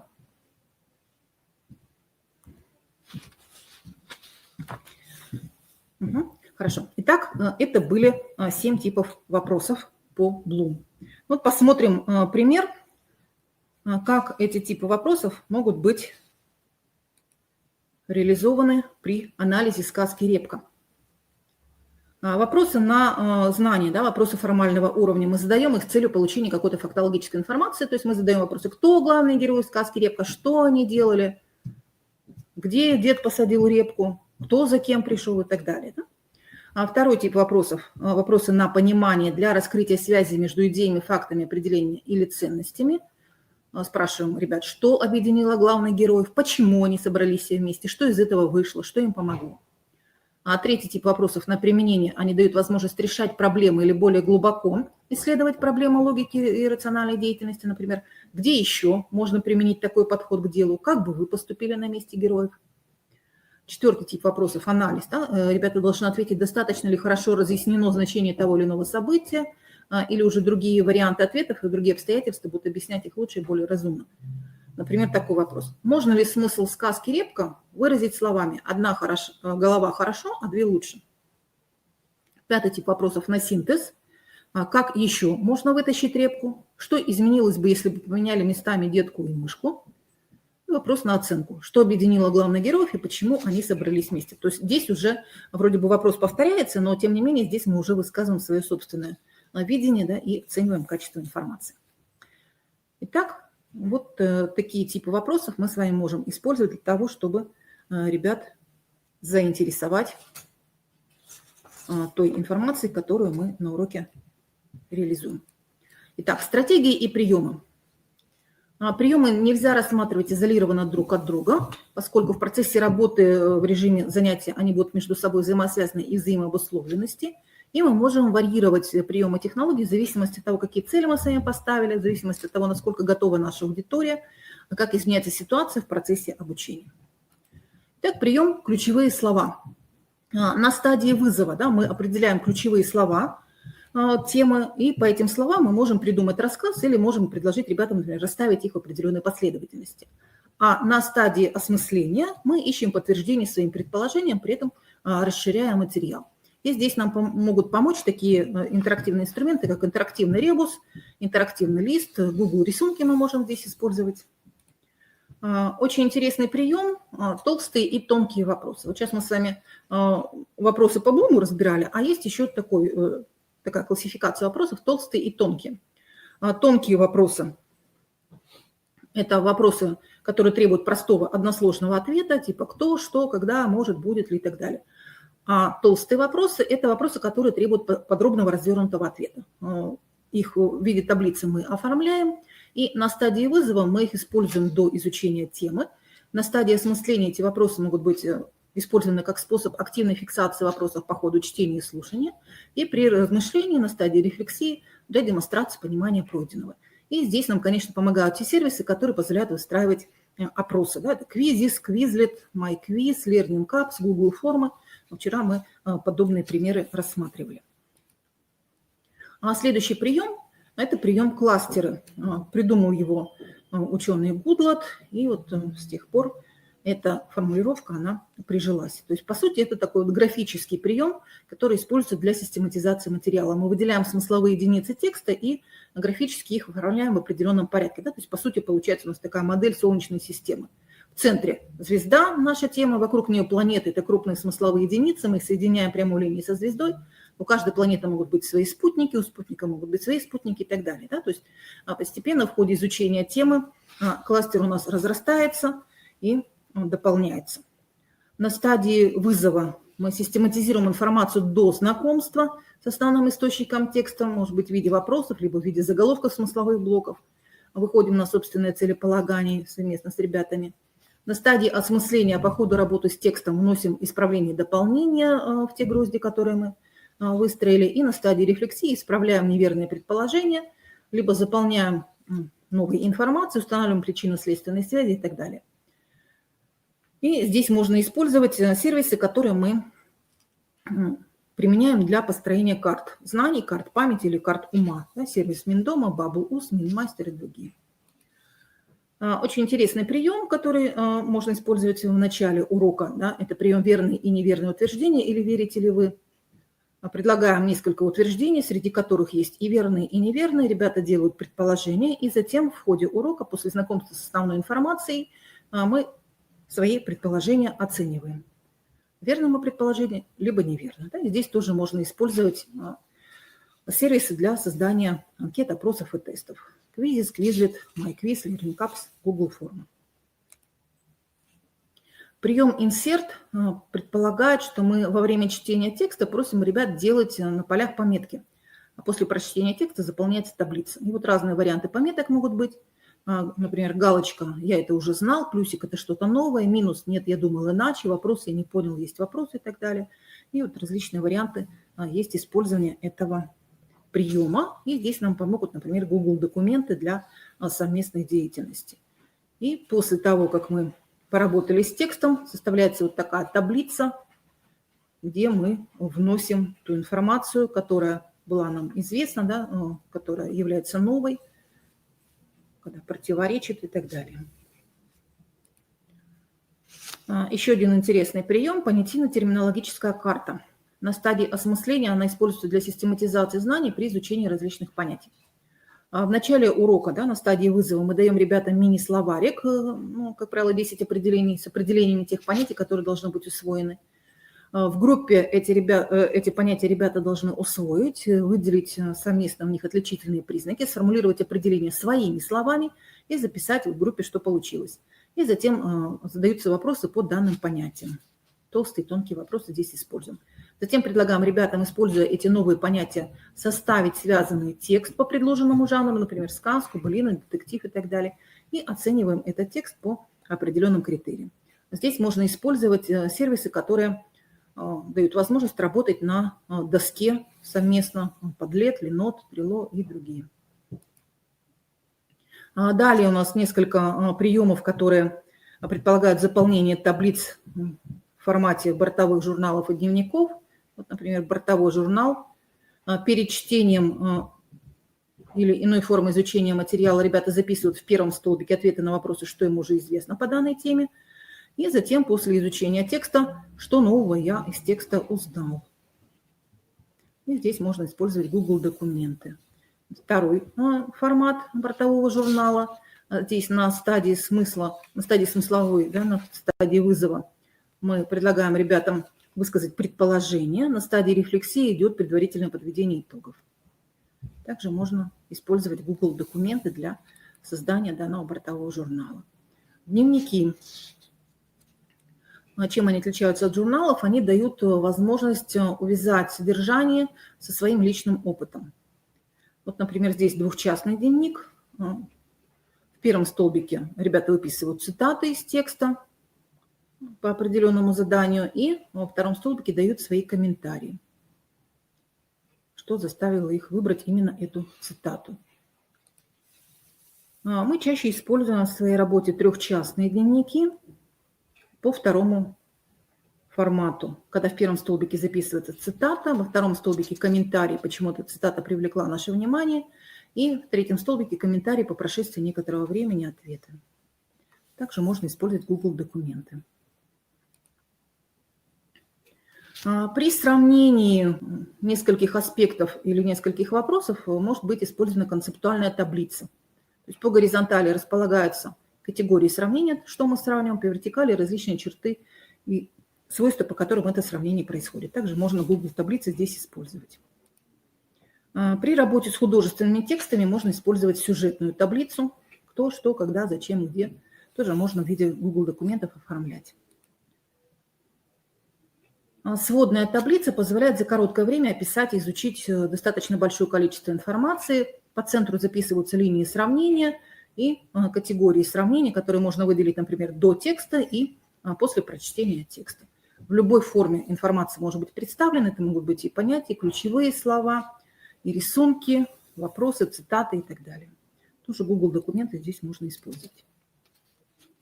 Таблица плюс-минус интересна. Мы данную таблицу чаще всего используем тогда, когда прослушиваем, например, какие-то сообщения, которые ребята готовят, для того, чтобы оценить их. Плюс – это факты и мысли, которые подтверждают достоинство. Что в этом хорошего? Минус – это факты и мысли, которые подтверждают ограничения или недостатки. Что в этом плохого? И вопрос – это факты и мысли, интересующие обучающегося. Вместо вопроса еще иногда ставят буковку «и». Интересно, да? Или мы говорим с ребятами, что это изюминка, да? То есть что больше всего нам понравилось в выступлении. Тоже можно Google документы использовать. Почему именно Google документы? Потому что есть возможность организации совместной работы над документом, и ребята могут открыть доступ учителю к своему Google документу, да? И можно организовать такую проверку непосредственно в интернете без распечатки.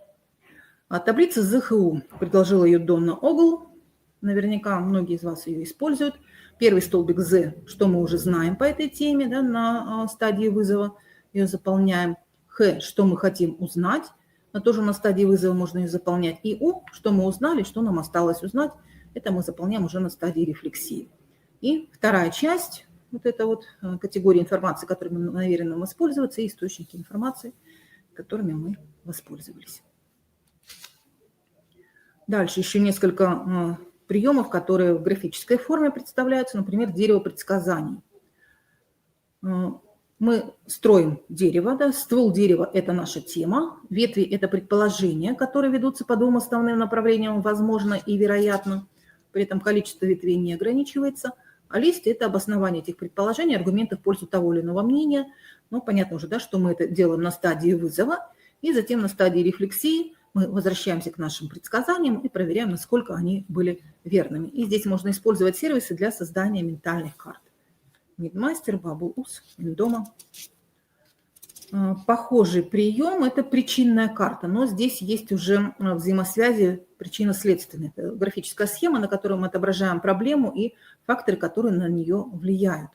И для отображения вот этой силы связи используем разную толщину стрелок. Пример причинной карты, почему возникают транспортные пробки.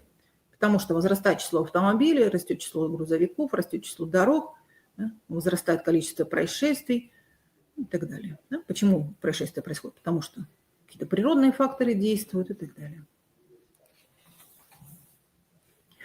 Также очень интересный прием – визуальное ранжирование. То есть инструмент, который позволяет нам составлять списки, элементы которых выстраиваются и порядочивают в порядке убывания или возрастания значимости с последующей возможностью их сравнения. То есть мы можем, да, предложить ребятам несколько элементов а затем их проранжировать, то есть расставить в том порядке, в той последовательности, которая, по их мнению, является правильной. Да, и затем мы проверяем свое предположение на стадии рефлексии. И здесь можно использовать такие сервисы, как интерактивные листы, Google рисунки. Рефлексия, как правило, осуществляется на протяжении всего учебного процесса, при этом на разных этапах она выполняет различные функции. И в этот процесс вовлечены и ребята, и, конечно, педагог. И как показывает опыт, если какой-либо субъект в процессе обучения не участвует в процессе рефлексии, то весь этот механизм, он остается неэффективным. А при этом рефлексия может осуществляться в устной или в письменной форме и иметь разное смысловое значение. Письменная рефлексия может проводиться в виде эссе, бортовых журналов, вот о которых мы уже говорили, да, это различные виды дневников, которые мы тоже посмотрели. Это может быть письменное интервью в виде вопросов и ответов участников группы. Это могут быть различные стихотворные формы. И сейчас я вам предлагаю провести рефлексию в такой стихотворной форме, в форме синквейна. Наверняка многие из вас используют этот прием, но не все помнят о том, что он именно из этой технологии. Синквейн, по сути, представляет собой такое вот стихотворение, но не в рифму, из 5 строк. Правила, по которым выстраивается синквейн. В первой строчке тема называется одним словом, обычно это имя существительное.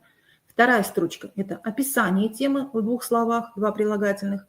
Третья строчка – это описание действия в рамках темы 3 словами, ну, как правило, глагола, да, либо деепричастия. А 4-я строка – это фраза из 4 слов, показывающая отношение к теме. И 5-я строка – это синоним из 1 слова, который повторяет суть темы, да, то есть синоним к первой строчке. Итак, 5 строчек. Название существительное, описание 2 прилагательных, действия 3 глагола, чувство фразы и повторение сути.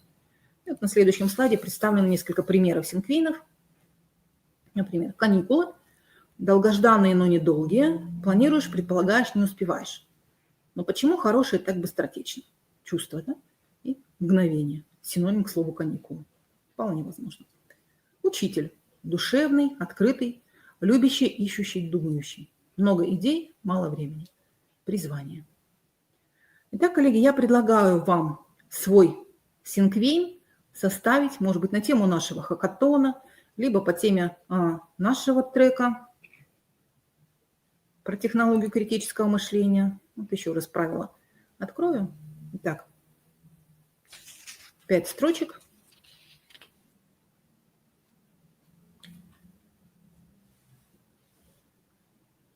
Попробуйте что-нибудь сочинить. 3 минутки у нас с вами есть. Проведем рефлексию. И затем побежим на следующий трек по дизайн-мышлению.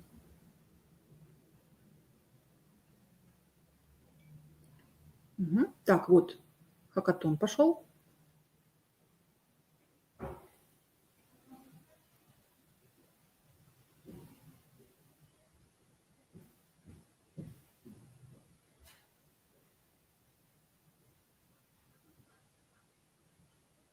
Мгм.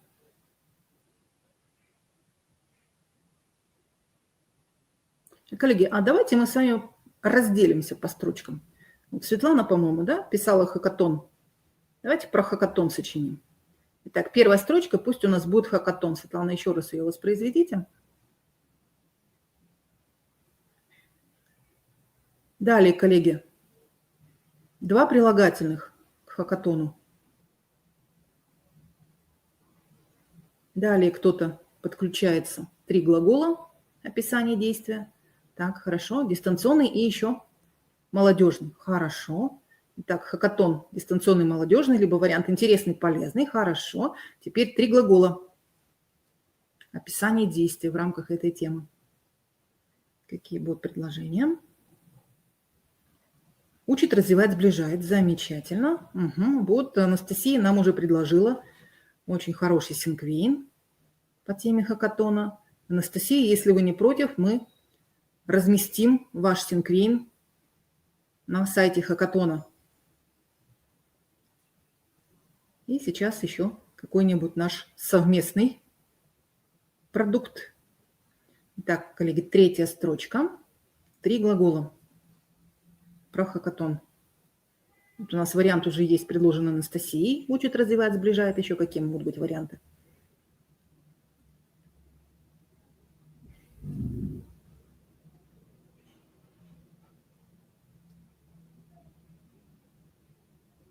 Коллеги, 3 глагола для третьей строчки про хакатон.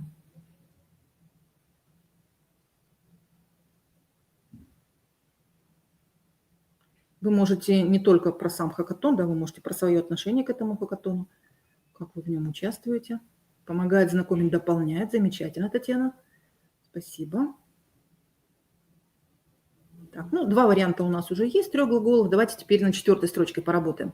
Фраза из 4 слов, показывающая отношение к теме. Вот Анастасия предложила свою фразу. Мне нравится познавать новое. Еще какие варианты могут быть? Может быть, какая-то известная вам пословица, поговорка. Вполне возможно. Либо ваши собственные чувства, отношения.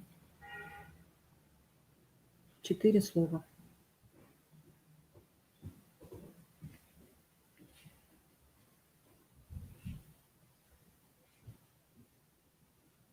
Угу. Так, и над 5 строчкой тоже кто-то может поработать. Синоним из одного слова, который повторяет суть темы. Вот Анастасия предложила учеба, синоним к хакатону. Грустно, что на дистанции. Замечательно, Вера Валерьевна. Хорошая фраза. 4 слова, отношения, сразу видно, да, и чувства. Угу. Ну, надеемся, что осенью на 2 этапе мы с вами встретимся уже в очном формате. Всех вас ждем, конечно же. Будем рады, если вы сможете принять участие. Так, и 5 строчка, синоним к слову хакатон. Коллеги, у нас осталось буквально полминутки. Век живи, век учись. Замечательно. Надежда Ивановна. Принимается. Так, 5 строчка, коллеги, синоним к слову хакатон. Развитие. Хорошо. Угу. Учение. Хорошо. Образование. Замечательно. Итак, коллеги, мы с вами провели рефлексию по теме нашего хакатона. Опыт. Очень хорошо. И я думаю, что вы сможете использовать.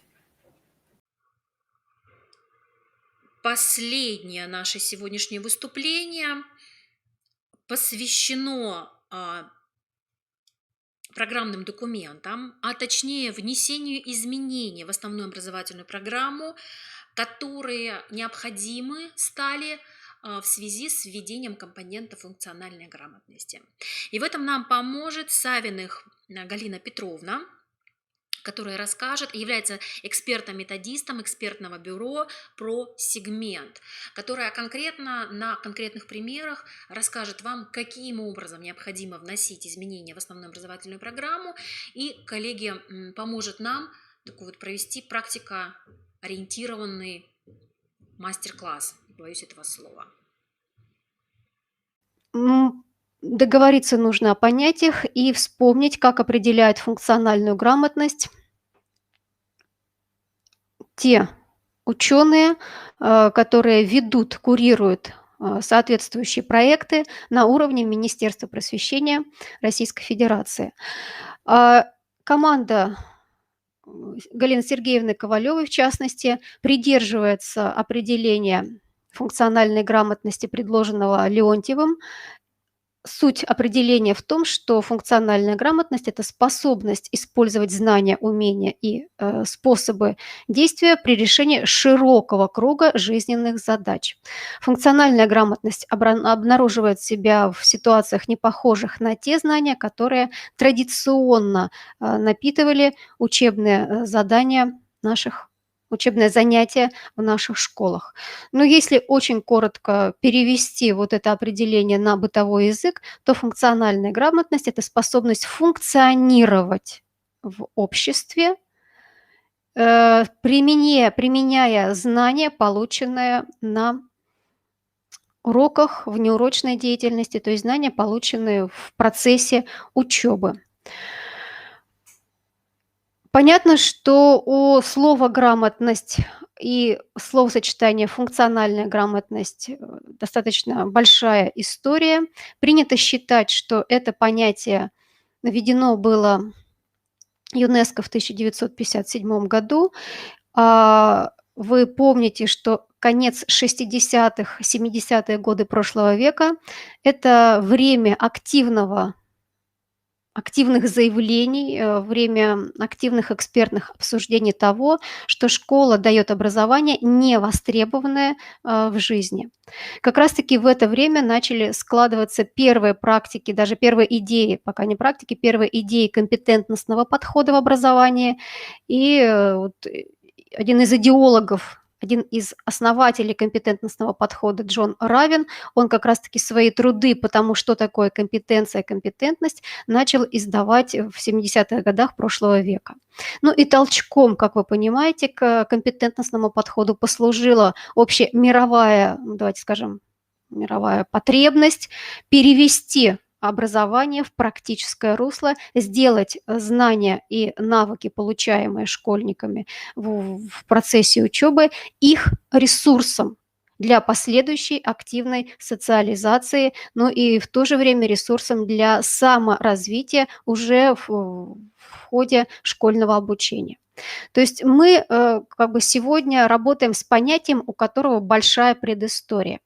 Это дает нам возможность порыться, в хорошем смысле этого слова, порыться в собственном и управленческом, и педагогическом опыте и найти в нем то, что максимально отвечает требованиям сегодняшнего времени. Полностью поставить знак равенства между практиками компетентностного подхода, которые Россия активно пережила в 2004 году, и тем, что получается сейчас в связи с функциональной грамотностью, я бы не стала, но абсолютно уверена в том, что в тех практиках, то есть в том, что мы успели наработать на волне внедрения компетентностного подхода в 2004 и ближайших к нему годах, это будет востребовано сегодня, на это можно посмотреть, это можно так есть понятие реинжиринг в бизнесе, в производстве. У нас такого понятия нет, но реанимировать тоже не совсем подходит. Но в любом случае эти практики нужно будет принять к сведению, принять к учету, потому что в них будет много ценного и полезного для сегодняшних управленческих решений. Итак, если функциональная грамотность – это способность и готовность использовать знания, полученные в школе, в целом ряде жизненных ситуаций, то что принципиально меняется в содержании образования и в оценке качества этого образования? Принципиально меняется подход к учебному заданию. Причем я здесь имею в виду не только учебное задание контрольное, но и учебное задание формирующее, тренировочное учебное задание. То есть то, что погружает ученика не просто в информацию о предмете, в академическое содержание предмета, но и прежде всего погружает его в свой же собственный опыт, подталкивает его к учебной рефлексии, сподвигает его на самовопрошание, на самомотивацию, на как бы вовлечение себя в свой собственный спектр смыслов, интересов и потребностей. Но в качестве примера, вот даже не в качестве примера, а в качестве вот иллюстрации своих слов я вывожу на слайд типовую структуру задания, формирующего функциональную грамотность, и не составит труда увидеть в этой типовой структуре ряд привычных для нас элементов. Конечно, мы не можем сказать, что эти элементы ежеурочно появляются в образовательном процессе, но тем не менее они есть, и большинство педагогов с такими форматами учебных заданий уже работало. Итак, что свойственно учебному заданию, ориентированному на формирование, развитие в определенных случаях и оценку функциональной грамотности. Прежде всего должен быть какой-то кейс, то есть ситуация актуальная с точки зрения наполнения этой ситуации для психовозрастных и социокультурных особенностей обучающегося. То есть если мы говорим о кейсе для 15-летнего, 16-летнего школьника, то это должны быть кейсы, то есть жизненные ситуации, понятные ему, интересные ему, мотивирующие его на прорешивание этого кейса с использованием знаний, полученных на уроках. Потом идет дополняющее или расширяющее содержание кейса информация. Эта информация может быть представлена в одном источнике, может быть дана через гиперссылки, может быть дана в любом совершенно в любой форме, то есть это может быть текстовая информация, табличная информация, медиаинформация, видео, аудио и так далее. Есть ситуация, есть информация, дополняющая или конкретизирующая эту ситуацию. После того, как информация и ситуация ребенком, учеником осмыслены, просмотрены, даются вопросы и задания. Задания могут быть связаны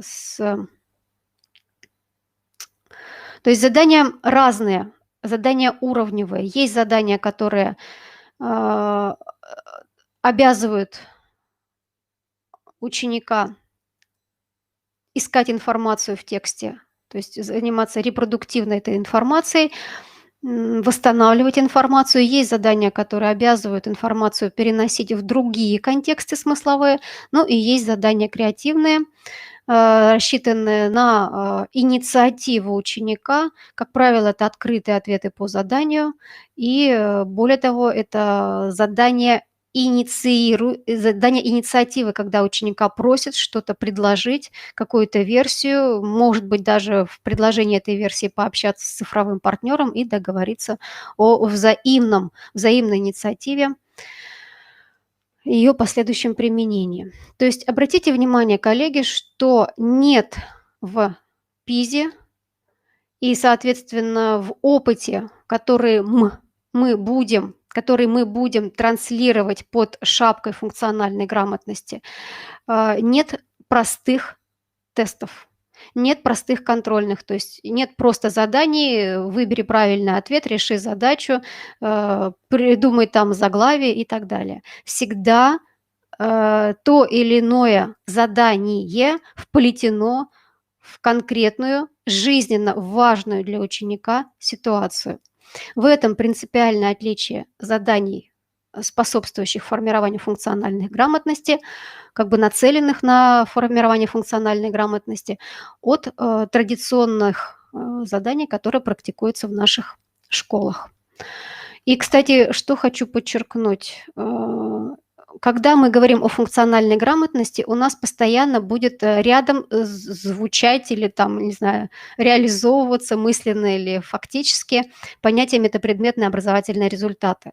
Потому что использовать, применять знания на практике – это значит логически мыслить, всячески познавательные универсальные действия совершать, коммуницировать, то есть совершать коммуникативные универсальные действия и рефлексировать свой успех, неуспех, обращаться за помощью к партнеру по коммуникации, регулятивное универсальное учебное действие.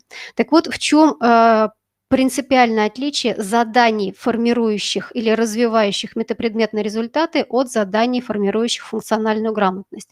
В том, что метапредметные результаты мы можем формировать и развивать средствами учебного содержания, то есть локальными средствами предмета, русского языка, там, математики и так далее, без оперирования, без отсылок к кейсовым ситуациям, простите, к ситуациям или кейсам. В принципе, это одно и то же. Если мы слово «кейс» переведем на русский язык, то ситуации получится.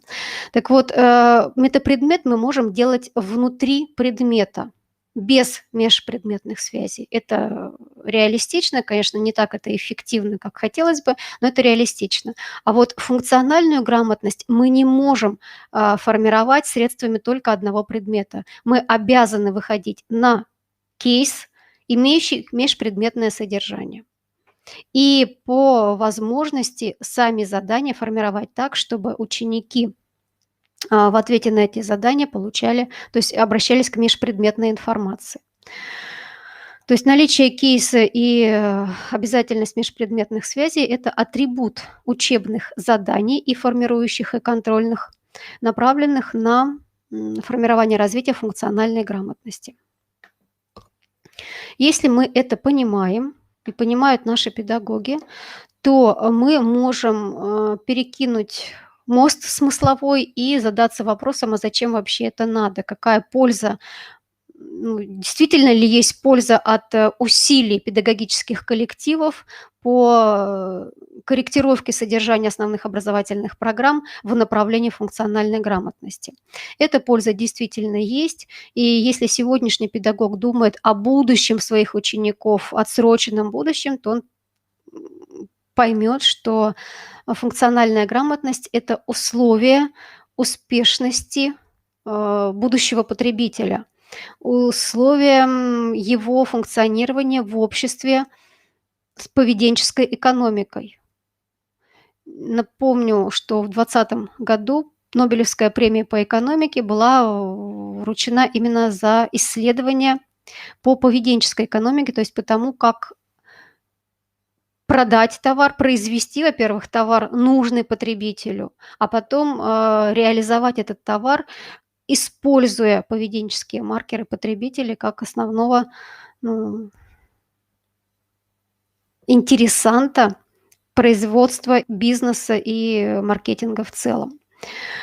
Вот. Ну и правильно говорят эксперты, которые занимаются проектами по функциональной грамотности, что уметь читать, писать не переходит автоматически в функциональную грамотность. Есть прекрасно читающие, прекрасно считающие, но они не разбираются в очевидных и самых простых вещах, помогающих, улучшающих качество их текущей жизни.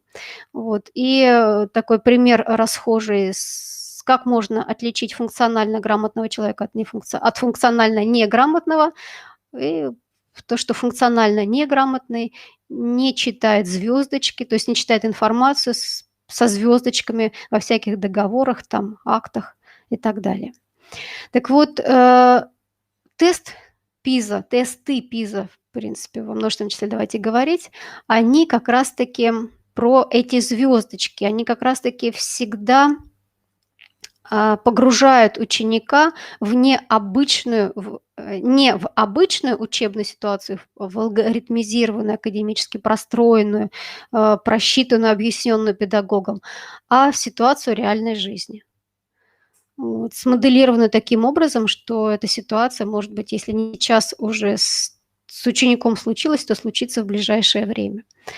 Поэтому мы задание ПИЗа рассматриваем как основой, ориентиром, площадкой для того, чтобы примеры, образцы, инструкции, контексты, которые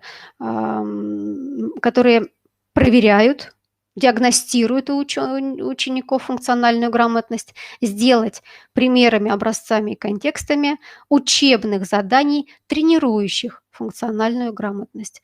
Вот здесь очень хотелось бы, чтобы вы считали с моего рассказа обязательную связку тренировочных учебных заданий и контрольных учебных заданий.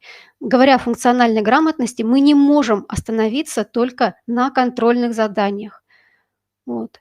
Не будет результата никакого функциональной грамотности на этапе контроля, если мы не натренируем опыт ученика работы с кейсами, с учебными кейсами, с многоуровневой и многофакторной информацией.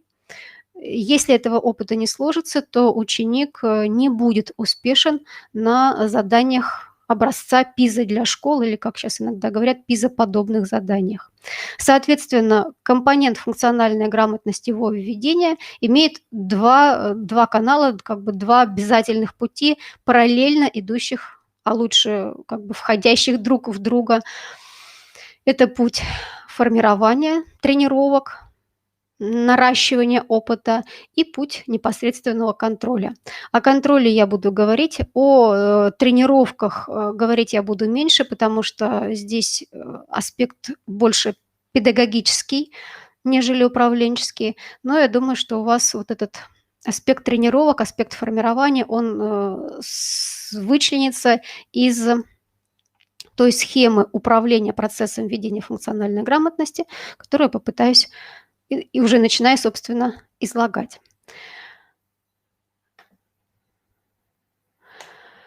Где посмотреть демоверсии заданий ПИЗа как образца учебных заданий для тренировок и для контроля?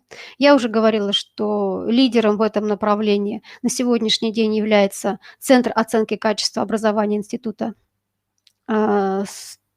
Института стратегии образования, Российской академии образования. Я специально скан сделала странички, которые открываются по поисковику Центр оценки качества ПИЗа. Запятая, как бы не запятая ПИЗа, не центр ПИЗа, а когда в поисковик мы забиваем какой-то запрос, мы ключевые слова туда вводим. Так вот, ключевые слова Центра оценки качества и ПИЗа – это два разных термина. Если мы этот поисковый запрос формируем, то мы можем выйти на страницу Центра оценки качества образования и посмотреть, есть помимо выходных как бы официальных данных этой организации, этого центра, есть и ссылки на материалы по оценке отдельно математической грамотности, отдельно, естественно, научной грамотности, читательской грамотности. Финансовая грамотность с 2015 года входит в состав ПИЗа. И последний год в состав ПИЗа начинают входить задания на диагностику глобальных компетенций. Вот этот компонент 5 появился, и на сегодняшний день мы вправе говорить о 5 основных как бы составляющих функциональной грамотности, 5 ячейках, 5 кластерах функциональной грамотности. Еще раз давайте их повторим. Это читательская, естественно-научная, математическая грамотность, финансовая грамотность и глобальная компетенция. Вот эти 5 кластеров составляют содержание кейсов, содержание ситуаций, другими словами, вокруг которых развиваются, разворачиваются задания на диагностику соответствующих компетенций у учащихся всего мира. Наиболее характерный пример того, каким должно быть идеальное учебное и тренировочное, и контрольное. Тут разницы мы в форматах не видим никакой. Просто тренировочное тренирует, а контрольное проверяет. Так вот, таким идеальным образцом я бы считала, как бы рекомендовала анализ, то есть не сам анализ ПИЗа 2018 года, а пример, вокруг которого анализ строится, то есть пример самого задания. Если мы, опять же, в поисковике забиваем анализ ПИЗа 2018, мы выходим на этот анализ и смотрим очень хороший пример версии который мы можем отдать педагогам для нарабатывания собственных педагогических практик, аналогичных этому примеру. То есть, коллеги, общий мой посыл сводится к тому, что мы не на ровном, не на пустом месте начинаем запускать функциональную грамотность в наши программы. Очень много примеров, образцов, очень много практик экспертных в этом направлении уже есть. Не назвала, кстати, прошу прощения, обязательно должна назвать сборник заданий по функциональной грамотности, изданных просвещением. Второе издание уже на подходе, по-моему, оно уже вышло в свет. Вот. То есть остается только перестроить организацию образовательного процесса и предъявить педагогам требования к формам педагогического взаимодействия и на новые рельсы поставить текущий поурочный и текущий тематический контроль. Все это делается в рамках ВГОСовских требований к учебному плану, к системе оценки достижения образовательных результатов, к условиям и содержанию образовательной деятельности. То есть мы, говоря о введении компонента функциональной грамотности, не отменяем ни ВГОС, а напротив, мы внимательнее к нему относимся, потому что в нашем стандарте во ВГОС есть все предпосылки, которыми обеспечивается введение компонента функциональная грамотность. То есть есть и про воспитание требования к личностным результатам, я имею в виду, есть и про развивающее обучение, я имею в виду требования к метапредметным результатам, ну и есть попытки, вот я имею в виду новые проекты ВГОС, попытки развернуть текущее содержание образования, которое во ВГОС сформулировано в формате дидактических единиц, в сторону действий, учебных действий ученика с этими дидактическими единицами. Если подвести итоги вот этой второй части моего вебинара, то, резюмировать сказанное, то суть в чем? Компонент функциональная грамотность не означает дополнительного требования к образовательным результатам. Мы действуем в рамках наличного 3 единства требований в ГОС, я имею в виду требования к личностным, метапредметным и предметным результатам, а функциональную грамотность рассматриваем лишь как синтез этих образовательных результатов, организованный, запущенный всеми составляющими образовательного процесса.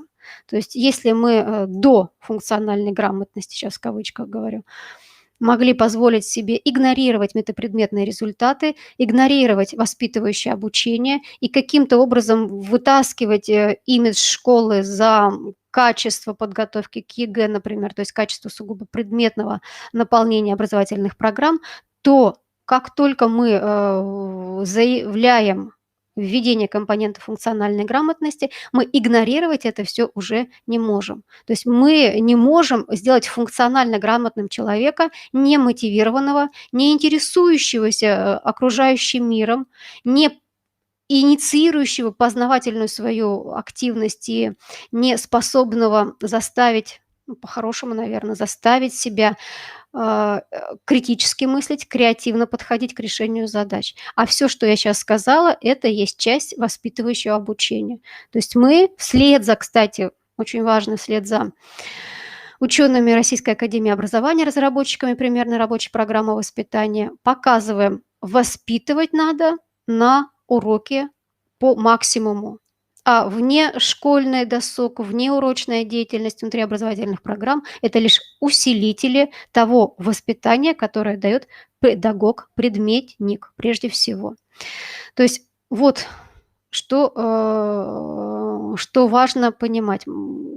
Функциональная грамотность не избавляет нас, я не знаю, не отнимает у нас стандарта, наоборот, а обязывает на стандарт посмотреть по-новому. посмотреть так, как надо было посмотреть еще в 2009 году вот в этой связке предметных, метапредметных и личностных результатов. Функциональная грамотность с точки зрения ВГОС– это синтез всех 3 групп результатов, потому что есть предметное содержание для того, чтобы давать пищу для тренировок и для текущего контроля.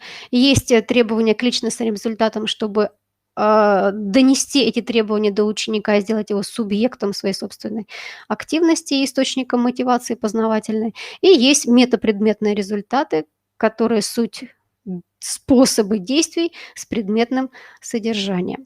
Никогда раньше мы бы, наверное, не синтезировали так требования стандарта к образовательным результатам, как вот в текущий момент, когда стоит задача введения компонента функциональная грамотность. Я бы хотела сейчас, коллеги, вас, показать вам несколько примеров того, как можно скорректировать наши образовательные программы для транслирования решений по вопросу функциональной грамотности. То есть очевидно, что мы не можем только заявить «да», мы вводим компонент функциональная грамотность. Нужно показать, что именно вы в направлении этого компонента делаете, как меняется ваша образовательная программа, а под эту программу меняется образовательный процесс. Я привожу пример корректировок целевого раздела в той части, где нужно дополнить и отчасти изменить планируемые образовательные результаты. Допустим, у нас есть в целевом разделе блок, посвященный планируемым личностным образовательным результатам. Мы можем добавить туда такие формулировки, как способность и готовность использовать опыт практического применения предметных знаний при выборе профиля обучения. Я сейчас примеры, коллеги, даю на образовательной программе старшей школы. Заодно 2 зайцев убиваю, потому что сейчас вся Россия в ГОС старшей школы перешла, и это больше, наверное, интереса вызовет, чем примеры на основной школе. Хотя каких-то там барьеров между формулировками личностных результатов в основной и старшей школе, да и начальной тоже быть не может. Итак, коллеги, вот обращаю внимание, как вводится в целевом разделе идея в разрезе личностных результатов. Мы же с личностных начинаем всегда сетку планирования результатов. Подчеркиваем, акцентируем слово «опыт», слово «применение», и получается у нас очень конструктивная, говорящая фраза, располагающая и нас самих, и тех, кто с документом будет знакомиться, я имею в виду родители, ученики, проверяющие при всевозможных там контрольных проверках. Чтобы вот этот вот посыл практической деятельности с предметным содержанием, он был виден в формулировках образовательных результатов. Еще одну формулировочку прочитаю. Способность и готовность справляться с учебными ситуациями, требующими собственной позиции, в скобочках нравственной, гражданской, в вопросах, имеющих общечеловеческое значение. И эта формулировка показывает, что школа будет работать над глобальными компетенциями как компонентом функциональной грамотности обучающихся. Потому что ценности или там вопросы установки, имеющие общечеловеческие значения, это и есть атрибут глобальных компетенций. Что такое глобальные компетенции? Это готовность, способность разбираться и участвовать в вопросах, имеющих глобальное значение, общемировое значение, например, экологическое равновесие, гендерный баланс, вопросы сохранения этнических культур, вопросы родных языков, то есть то, с чем живет мировое сообщество, независимо от территории проживания и национальной принадлежности. Вот. Еще одна формулировка. способность и готовность к критическому мышлению, использованию алгоритмов решения проблем в функционально заданных учебных ситуациях. Вот здесь мы тоже акцентируем то, что школа образовательной программы и содержание образовательной программы закладывает основы, то есть создает условия для соответствующего опыта ученика. Конечно, я догадываюсь, что можно возразить мне на мои примеры и как-то их прокомментировать. Можно написать, но можно и не делать. Всегда можно написать и не делать, наверное. Есть у нас в России хитрецы и мудрецы. Но как человек, чувствующий, понимающий ценность хорошей программы, я не перестану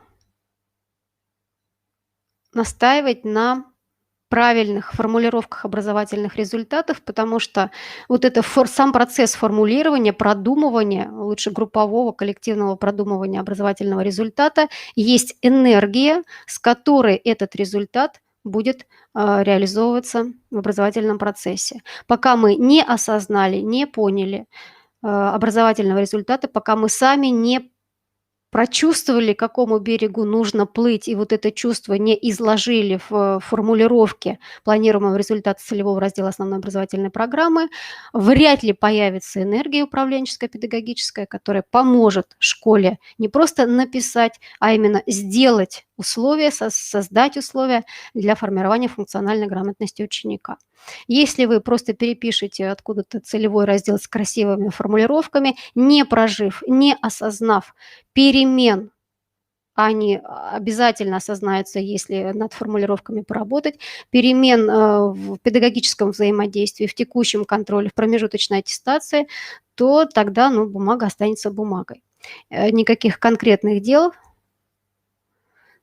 я имею в виду дел, которые дадут эффект.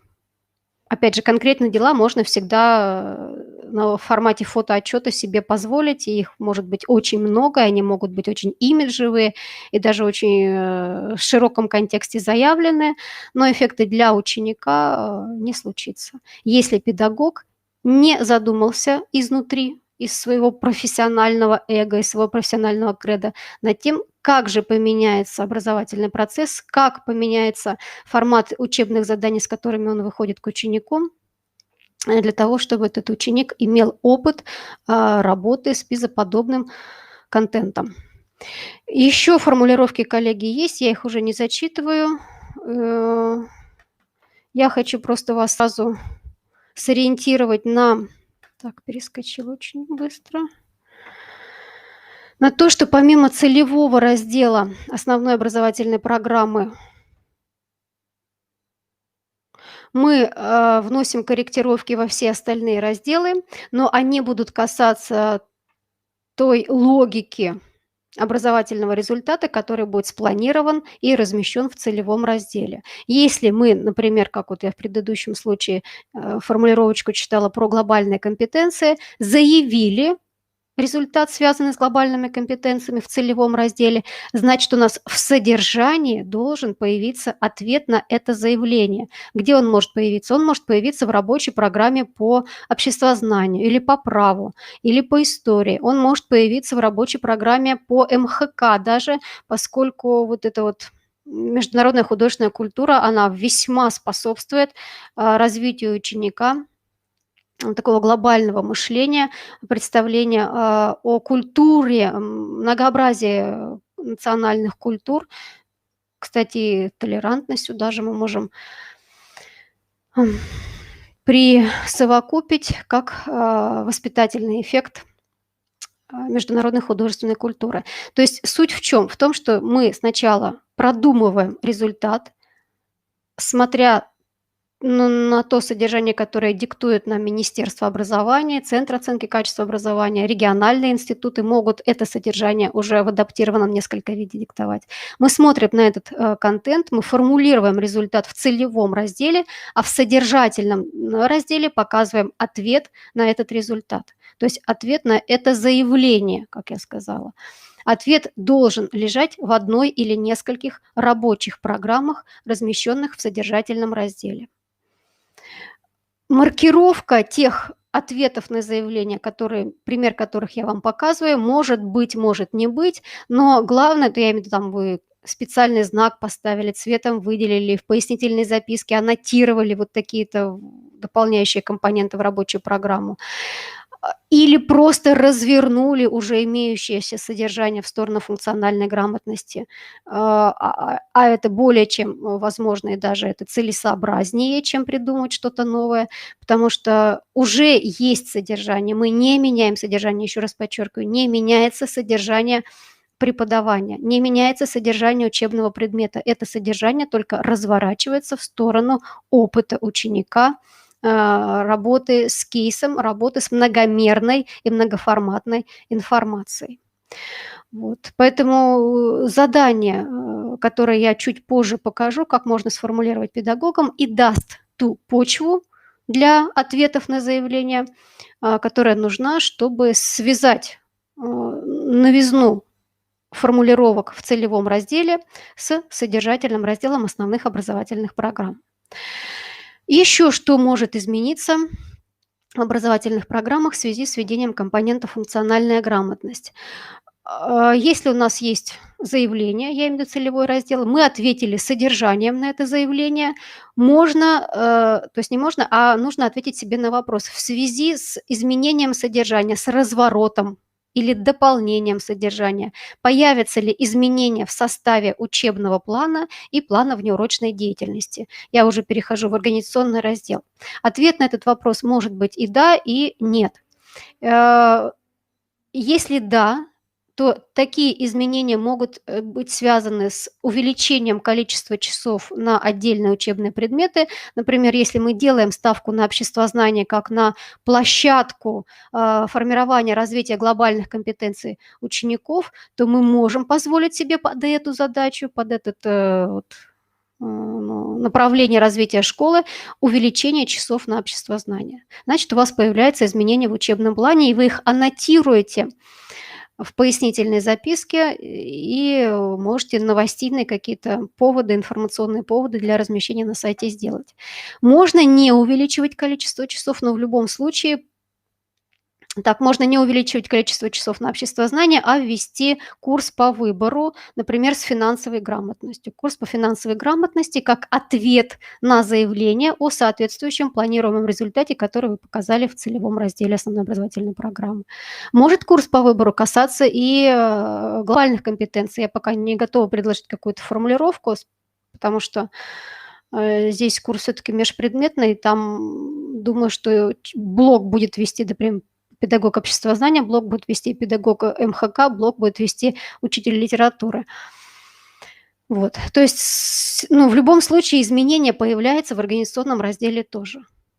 И вот эта вот связка всех разделов основной образовательной программы, которые требуются в ГОС, действующем в ГОС, она неизбежна.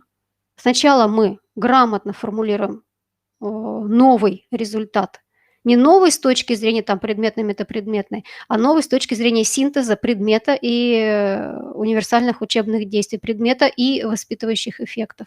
Формулируем результат в терминологии, близкой к ПИЗе. Потом мы под этот результат заявления даем ответ в содержании, и потом под это содержание уже думаем увеличивать количество часов или вводить курсы по выбору, или вводить курсы внеурочной деятельности.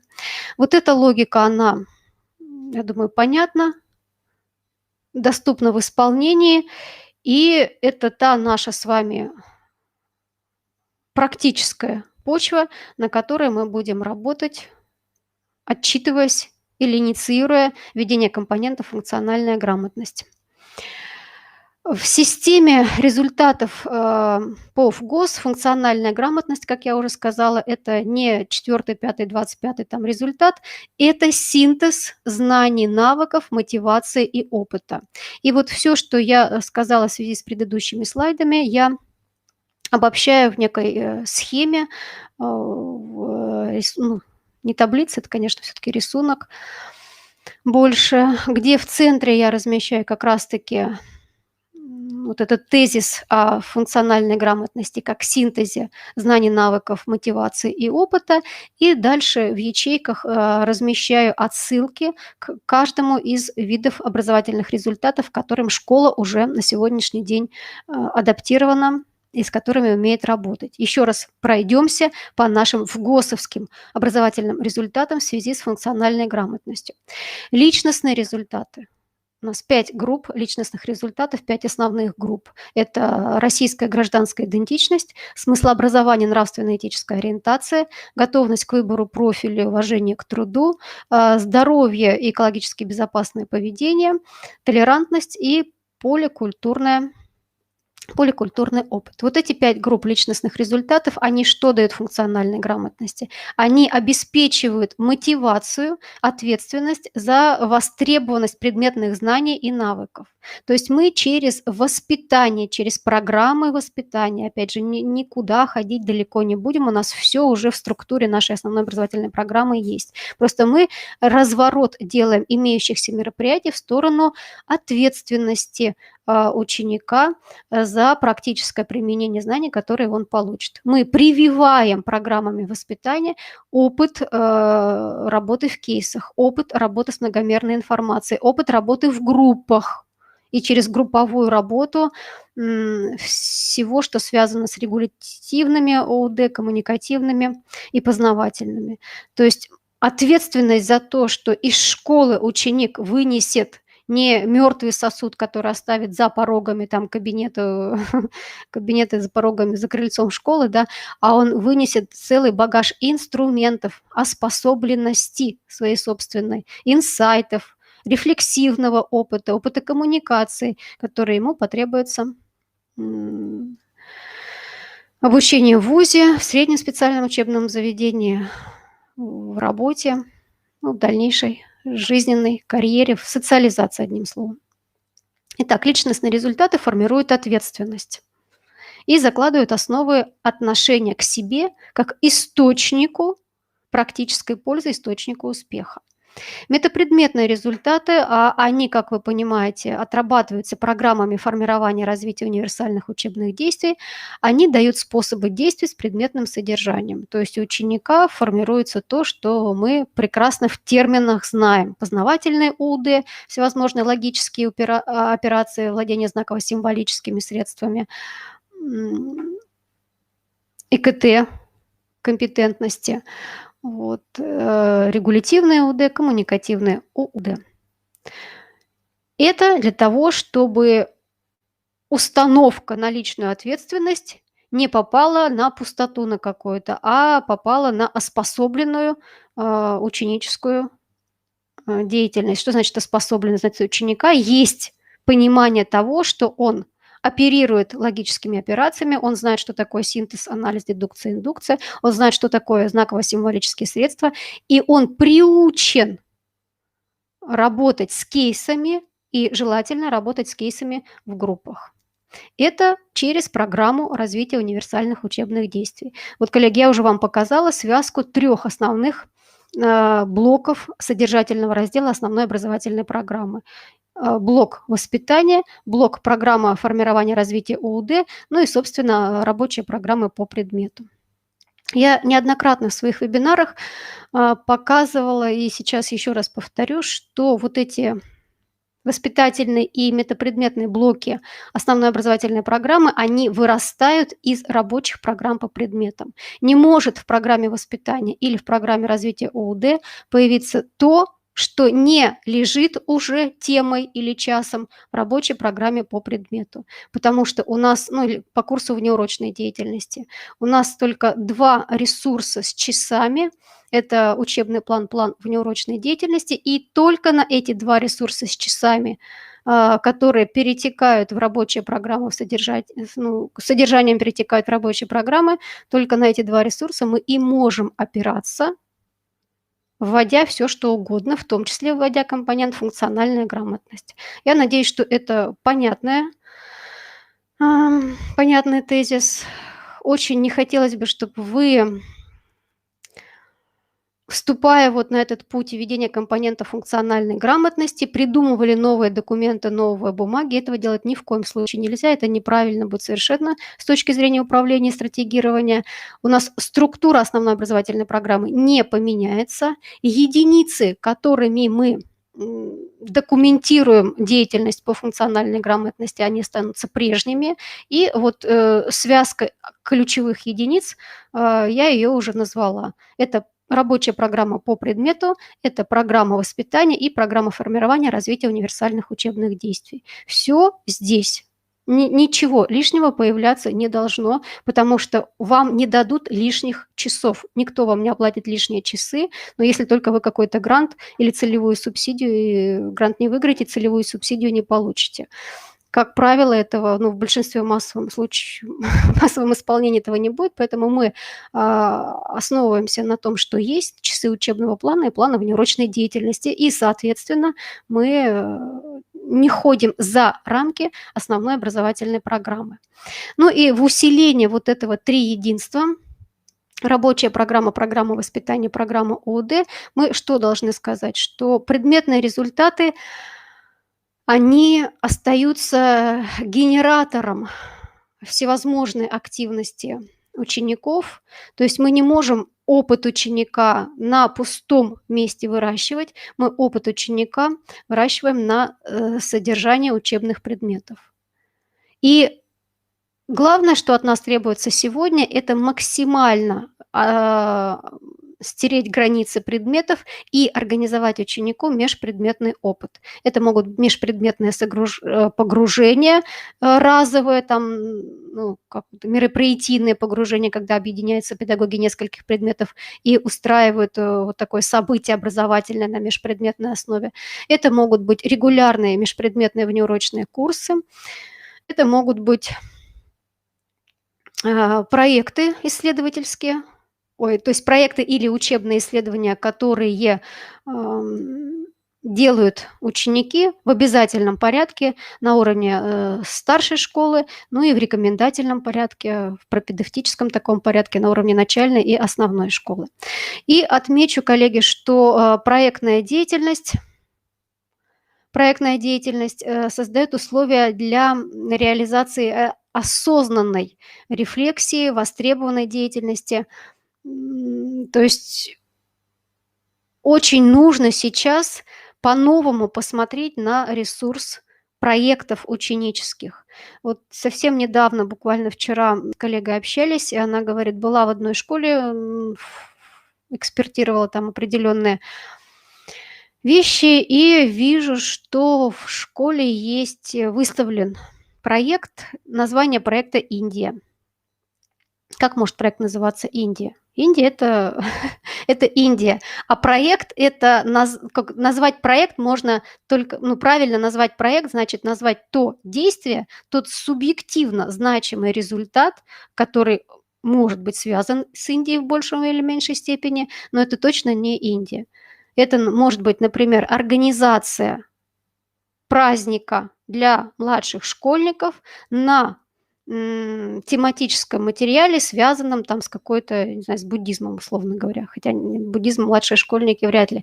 Суть, или, например, дизайнерское оформление такого-то кафе литературного в стиле иудаизма, в стиле храмов индийских. Вот это будет название проекта. А просто Индия – это не название проекта. Также, кстати, как просто безударное гласное в корне слова – это не образовательный результат. Это всего лишь единица, дидактическая единица содержания, которое обязан освоить ученик. А результат – это умение различать, например, безударное словарное, безударное чередующееся и безударное проверяемое гласное в корне слова.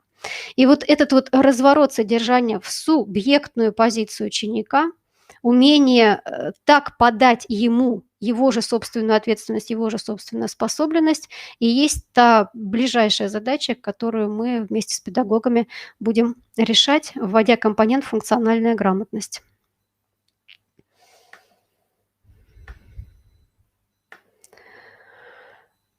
Так, что-то у меня... Сейчас, коллеги, небольшой анонс для вас из готовых материалов. И кто не первый раз уже в наших вебинарах принимает участие, знает, что помимо вот таких выходов в эфир, мы стараемся предлагать членам ассоциации готовые разработки, и по функциональной грамотности на сайте ассоциации можно найти дорожную карту введения компонентов функциональная грамотность в образовательной программы школ. Это отдельный материал, он так и называется «Функциональная грамотность». Ну и много полезного для организации методической работы по функциональной грамотности можно найти в пакете «Объективность в СОКа». Я полагаю, нам ссылки могут дать в чат на эти материалы. Если даже ссылки вы не увидите, это все очень просто делается на сайте. Сайт, рубрика «Готовые материалы», ну и там по ссылки, да, в чат вот нам модератор пишет, что ссылки есть. Коллеги, я коротко подведу итоги сегодняшней части и после этого анонсирую завтрашнюю часть вебинара. Что мы сегодня успели с вами проработать?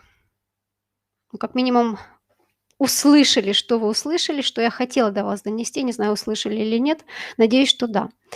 Первое, что мы услышали, это связь функциональной грамотности с международным сопоставительным исследованием ПИЗа.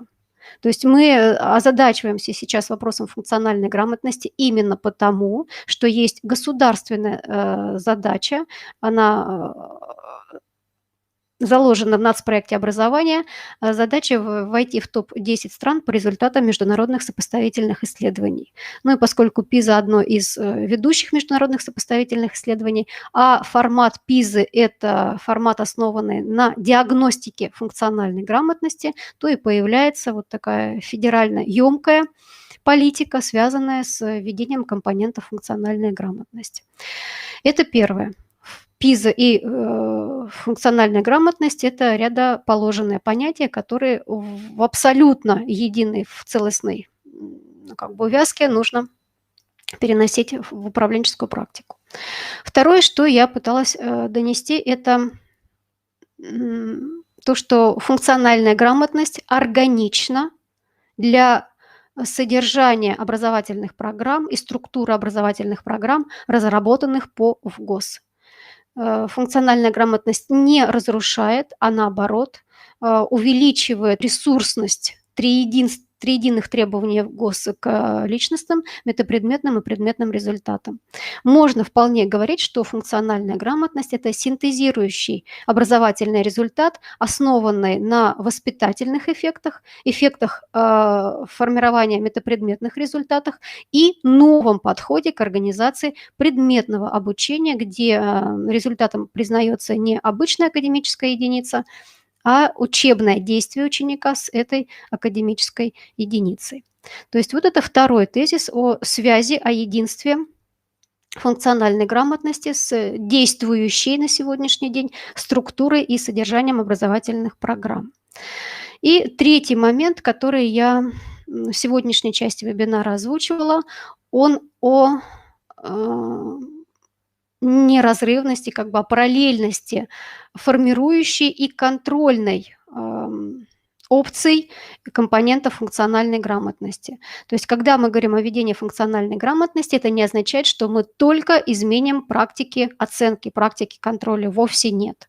Чтобы перейти на новые практики контроля, например, ввести ПИЗа-подобное задание в промежуточную аттестацию или в текущий тематический контроль, мы сначала должны эти ПИЗа-подобные задания сделать достоянием текущего учебного занятия, текущего поурочного контроля, а уже потом говорить о контроле инспекционном, административном. Вот. Ну и в силу межпредметной ориентации заданий ПИЗа, о которых я говорю как части текущего учебного процесса, нужно наращивать опыт межпредметных погружений, межпредметных внеурочных то есть внеурочных курсах на межпредметной основе, или курсов по выбору, тренирующих отдельные аспекты функциональной грамотности. То есть вполне может появиться в формируемой части учебного плана могут появиться такие курсы, как курс функциональной грамотности, курс читательской грамотности. Ну вот я бы не стала, наверное, естественно-научную грамотность предлагать названием курса по выбору, но что-то вокруг этого могут ваши педагоги предложить. И четвертый момент, на котором я останавливалась, и тоже его бы хотела сейчас в качестве, в составе подытога озвучить, это зависимость изменений в целевом разделе основной образовательной программы, который вы будете осуществлять в связи с введением компонентов функциональная грамотность, с изменениями содержательного и организационного разделов. Какими бы роскошными формулировки не были, то есть не стали формулировки планируемых образовательных результатов в целевом разделе, вы всегда должны помнить, что в ответ на заявление с такой формулировкой, да, мы будем и глобальные компетенции, мы будем такой-то опыт и другой опыт развивать. То есть вы заявили, что вы спланировали этот результат. В ответ на это заявление появляется приращение или корректировка в содержании рабочих программ, предметов или курсов неурочной деятельности, а вслед за этим уже появляется наращивание часов на какие-то специально выделенные предметы, или же появляются курсы по выбору или курсы внеурочной деятельности. То есть каждый раз, когда идет изменение целевого раздела, за этим изменением автоматически изменяются содержательный и организационный разделы основной образовательной программы. Ну и вот завершающее такое, обобщающее пожелание: не испытывайте фрустрации управленческой. Функциональная грамотность не обяжет вас ни к переписыванию образовательных программ, не обяжет вас ни к изменению образовательного процесса. Просто нужно будет дышать каким-то, ну не знаю, это мой, наверное, термин, дышать другим профессиональным дыханием, организовать осознанный разворот предметного содержания в сторону деятельности с ним, в сторону кейсового подхода к тренировке, к отработке учебного содержания, ну и организовать единую такую профессиональную культуру предъявления требований к ученику как носителю ответственности за то, что знание, которое он получает на уроке, должно быть частью его социального опыта. Никто его дополнительно не должен вовлекать, как сказать, неправильно сейчас, ученик должен понимать, что он идет в школу за знанием, которое нужно ему в жизни. И вот каждый раз ученик это понимает, а учитель это подогревает это понимание, учитель со своей стороны максимально много ситуаций жизненных дает ученику на уроке. Где эти жизненные ситуации можно взять, я показала. Ну, на первое время их где можно взять, я показала. А впоследствии, ну, это я имею в виду Центр оценки качества Российской академии образования и сборники издательства «Просвещение». Впоследствии такие ситуации уже по аналогии будут начинать выстраивать педагоги, ну и в межпредметных проектных командах. И я не исключаю, что к созданию ситуации могут привлекаться ученики. Конечно, они не будут столь скрупулезны и точны в знаниевом наполнении ситуации, но фабулу ситуации, то есть сам сценарий ситуации, сама идея, где это может произойти, в каких это условиях жизненных может произойти, вот эти фабульные идеи ученики вполне могут подсказать, и я не исключаю также, что пул таких идей, фабул для ситуаций учебных может стать предметом отдельного проекта группы учеников или отдельно взятого ученика. Коллеги, надеюсь, что данный видеосеминар был вам полезен. Если у вас возникли какие-то вопросы, то вы можете задать их, позвонив по указанному на слайде номеру телефона, это мой прямой номер телефона, либо написав письмо на адрес Института развития образования, и мы, непосредственно связавшись с лекторами, со спикерами сегодняшними, сможем ответить на все ваши вопросы. Спасибо за внимание.